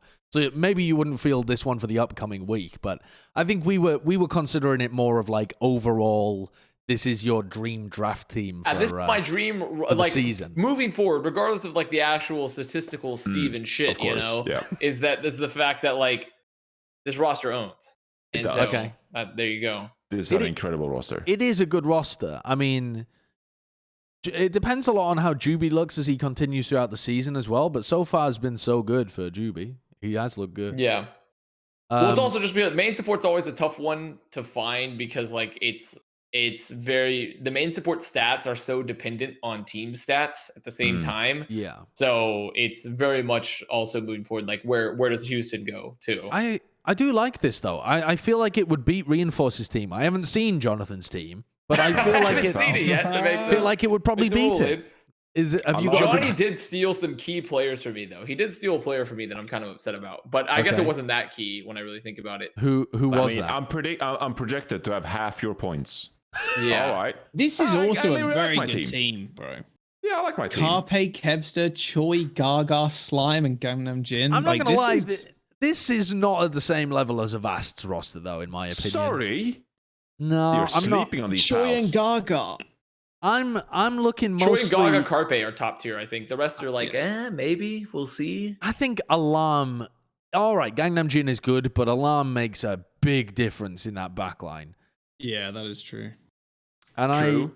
I mean, I also Slime took a long break from competition, and since he's been back, I haven't really felt the same way about him. Maybe I just need more time to watch him. But I mean, he was one of, if not the best main support in that 2019 season, and I don't know whether I've noticed that impact from him so far this year. I think I'll just have to pay more attention to it, though. I mean, my options at this phase of drafting were like Slime, Closer, Ansun J. Like, I mean, well, Slime is a good I pick, guess I got to take in Joby, but I don't know. I just wanted, a team that does well, has a good main support player that can drop some sound barriers, maybe come in clutch with a little bit of brig. And I feel like Slime provides that. Fair enough. So he was my final key player. I think that this team would actually, well, I mean, you got Kevster there as the sole English-speaking player, but I feel like this team would bang even like in general. Yeah. All right. Fair enough. And That's then everything. our final little twink. What delights do you have for us, Jaws? You mean draft bot 7? Oh. No, this one. Interesting. Ooh. All right. I actually don't. I mean, It's they got a got the little bit of shock that. backline here. I mean, come on. Shock backline with Yaki and Fearless and Leave. Honestly, I really like Jaws' roster. This I'm roster not gonna lie. pounds. I really This like roster Jaws' actually roster. pounds. Fearless Gargoyle, and then you have Violet in the backline and Yaki at the front. Well, Holy Leave shit. and Yaki both. Leave and Yeah. Yaki both. That's I mean, like a Leave is great really too, yeah. nice DPS duo. This is a I like great that. roster. Yeah.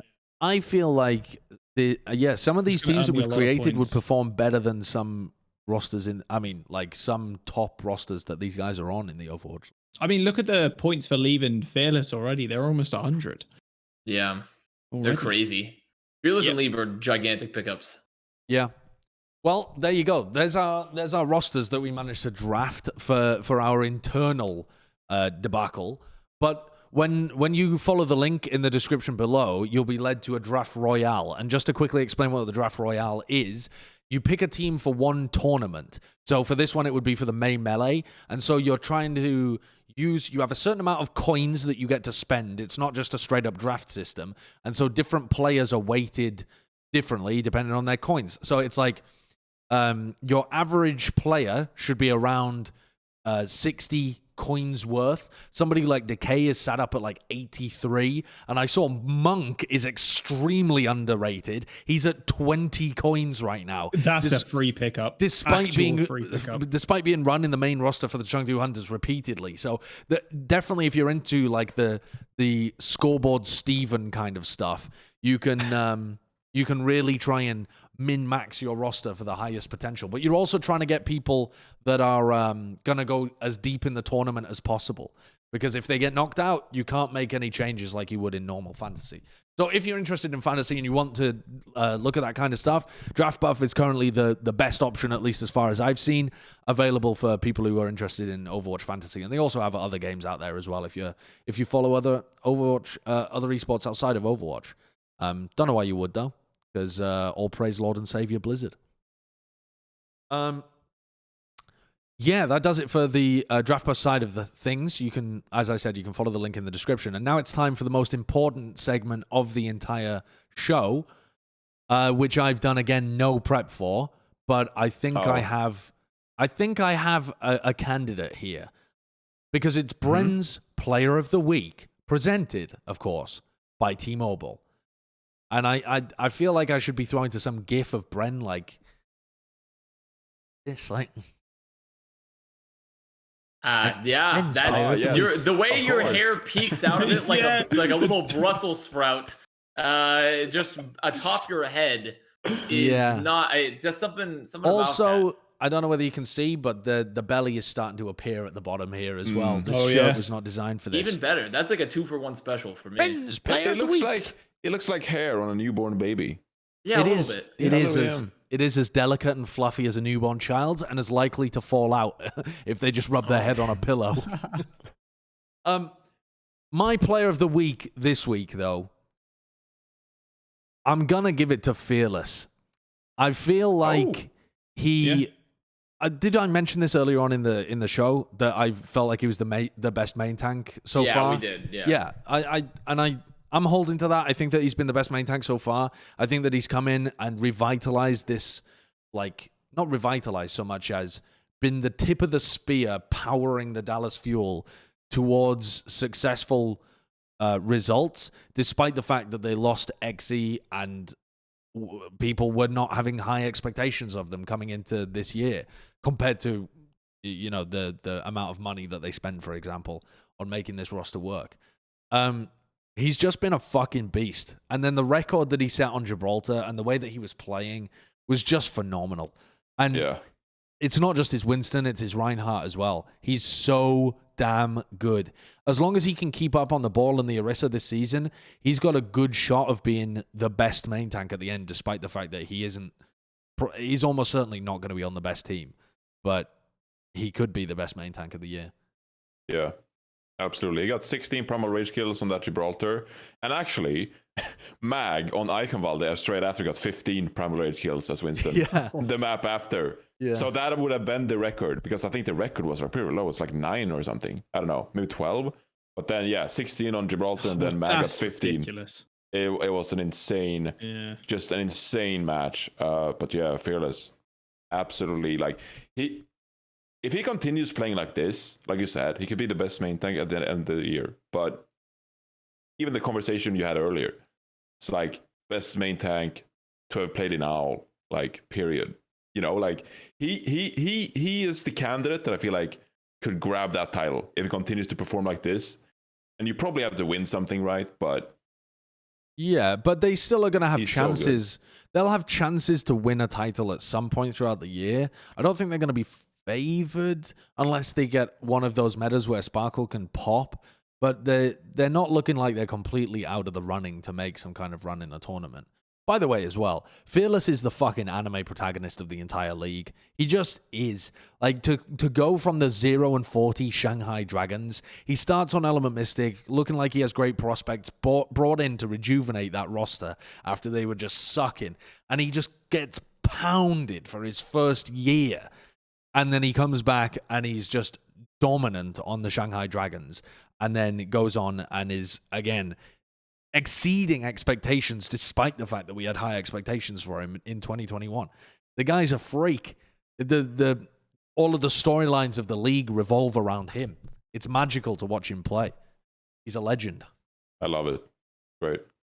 I feel like another candidate could have been Carpe, who got 10,000 eliminations in the league. Kills, yeah. Second player to do so. Yeah, But, there's another potential anime protagonist of the league, right? Somebody that's been at the forefront of the game's storytelling since 2018, or even earlier when he was highly rated on teams like FaZe before he even joined the Overwatch League. But he had like an MVP potential nominee in 2018, and he's somebody that's just been around forever. He's just kind of stuck around. Nobody can replace him. I mean, I said this leading up to the season, and I'll continue to say it. The best storyline in Overwatch League is Carpe fighting for his first team title. He won the World Cup with South Korea, doesn't count. He needs his first title with Philadelphia Fusion. Sure. That's the best storyline now. And you mean just like a May Melee would be enough? He doesn't need to win the championship, right? He just needs to win I mean, a that title. would be the ultimate Coom opportunity. But I think a stage alone, at this point, probably does it. You know, the way we talk about, Paris Eternal last year when they won the Summer Showdown, it's like you gained some amount of cred. People respect that. You respect a stage win from a team because of how difficult it actually is. So if Carpe at least won one, then I feel like he'd have that. Now he has nothing. He has World Cup. That's about it. Do you think he wins the May Melee? Early pred. Unreal. I don't think he does. I don't think they do, though. I mean, seeing how Fusion are playing right now, it seems hard not to predict them. It seems hard. Personally, for me, I think Carpe has to win the Overwatch League for this storyline to be complete, because like this guy is baked into the firmament of like Overwatch, and like has been the candidate for be like the one. Even if he's not always been the greatest, like he's always been at like the top. Always, like there's no one else that's ever like said that Carpe was not one of the top DPS players in league, other than like during GOATs. But like, who cares? Yeah. And then now he's now on his second year of being on like the best iteration yet of an incredibly good Fusion team, potentially, right? Yeah. At some point, he just needs to win. He just needs to win for it to be like truly complete, especially because he's been so obviously baked into Overwatch. He's just baked into Fusion. I don't think any player is more inextricably linked to a roster outside of like maybe like Gushue now with the Spark, like moving forward, like, and then like, because the thing is that like he's been with Fusion now for what, 3 years? Yeah. And, Gushue, I think, is potentially going to be, I mean, you could imagine he's going to be a franchise player for Spark. I mean, I guess also you can count like Smurf or Super for Shock or Striker. Yeah, or Super like for that. Shock is one that's extremely. Yeah, I guess that's another one too. But or Jake for the Outlaws now that he's returned. Jake for Outlaws, but that's for Jake for Outlaws, but yeah, sure. He's undefeated in maps in support. He's better than Moth. True. So, what can you say? Better than Moth. Yeah, I think those storylines are all going to be fantastic heading into the May Melee. It's just going to be magical to watch those kind of top teams clash over and over again. And unfortunate for the teams that have ended up missing out as well. But only good Overwatch once we actually get to the knockouts. All right, sick. We made it. We've been sat here for 4 hours, possibly longer. More. Yeah, possibly longer. Yeah. 5 hours. Yeah, 5 longer hours. than that. It's been And that's mostly due to Josh's poor planning. So almost that's entirely, almost 100% of it due to my poor planning. So there you go. Just love fucking them on the regular. But that came out very weird. A lot of fucking going on with Josh. Fucking the dog, fucking on the regular. Fucking like the it's dog, an fucking interesting the day dog. for Josh here. Yeah, just another day, 7 a.m. Oh, would you look at the time? It's time to go. Subscribe to our YouTube channel and some other shit. We'll have more stuff coming at you throughout the season. We're going to be launching some other side content at some point too, some interview series and that kind of good stuff. And in the meantime, we will see you next week. Goodbye.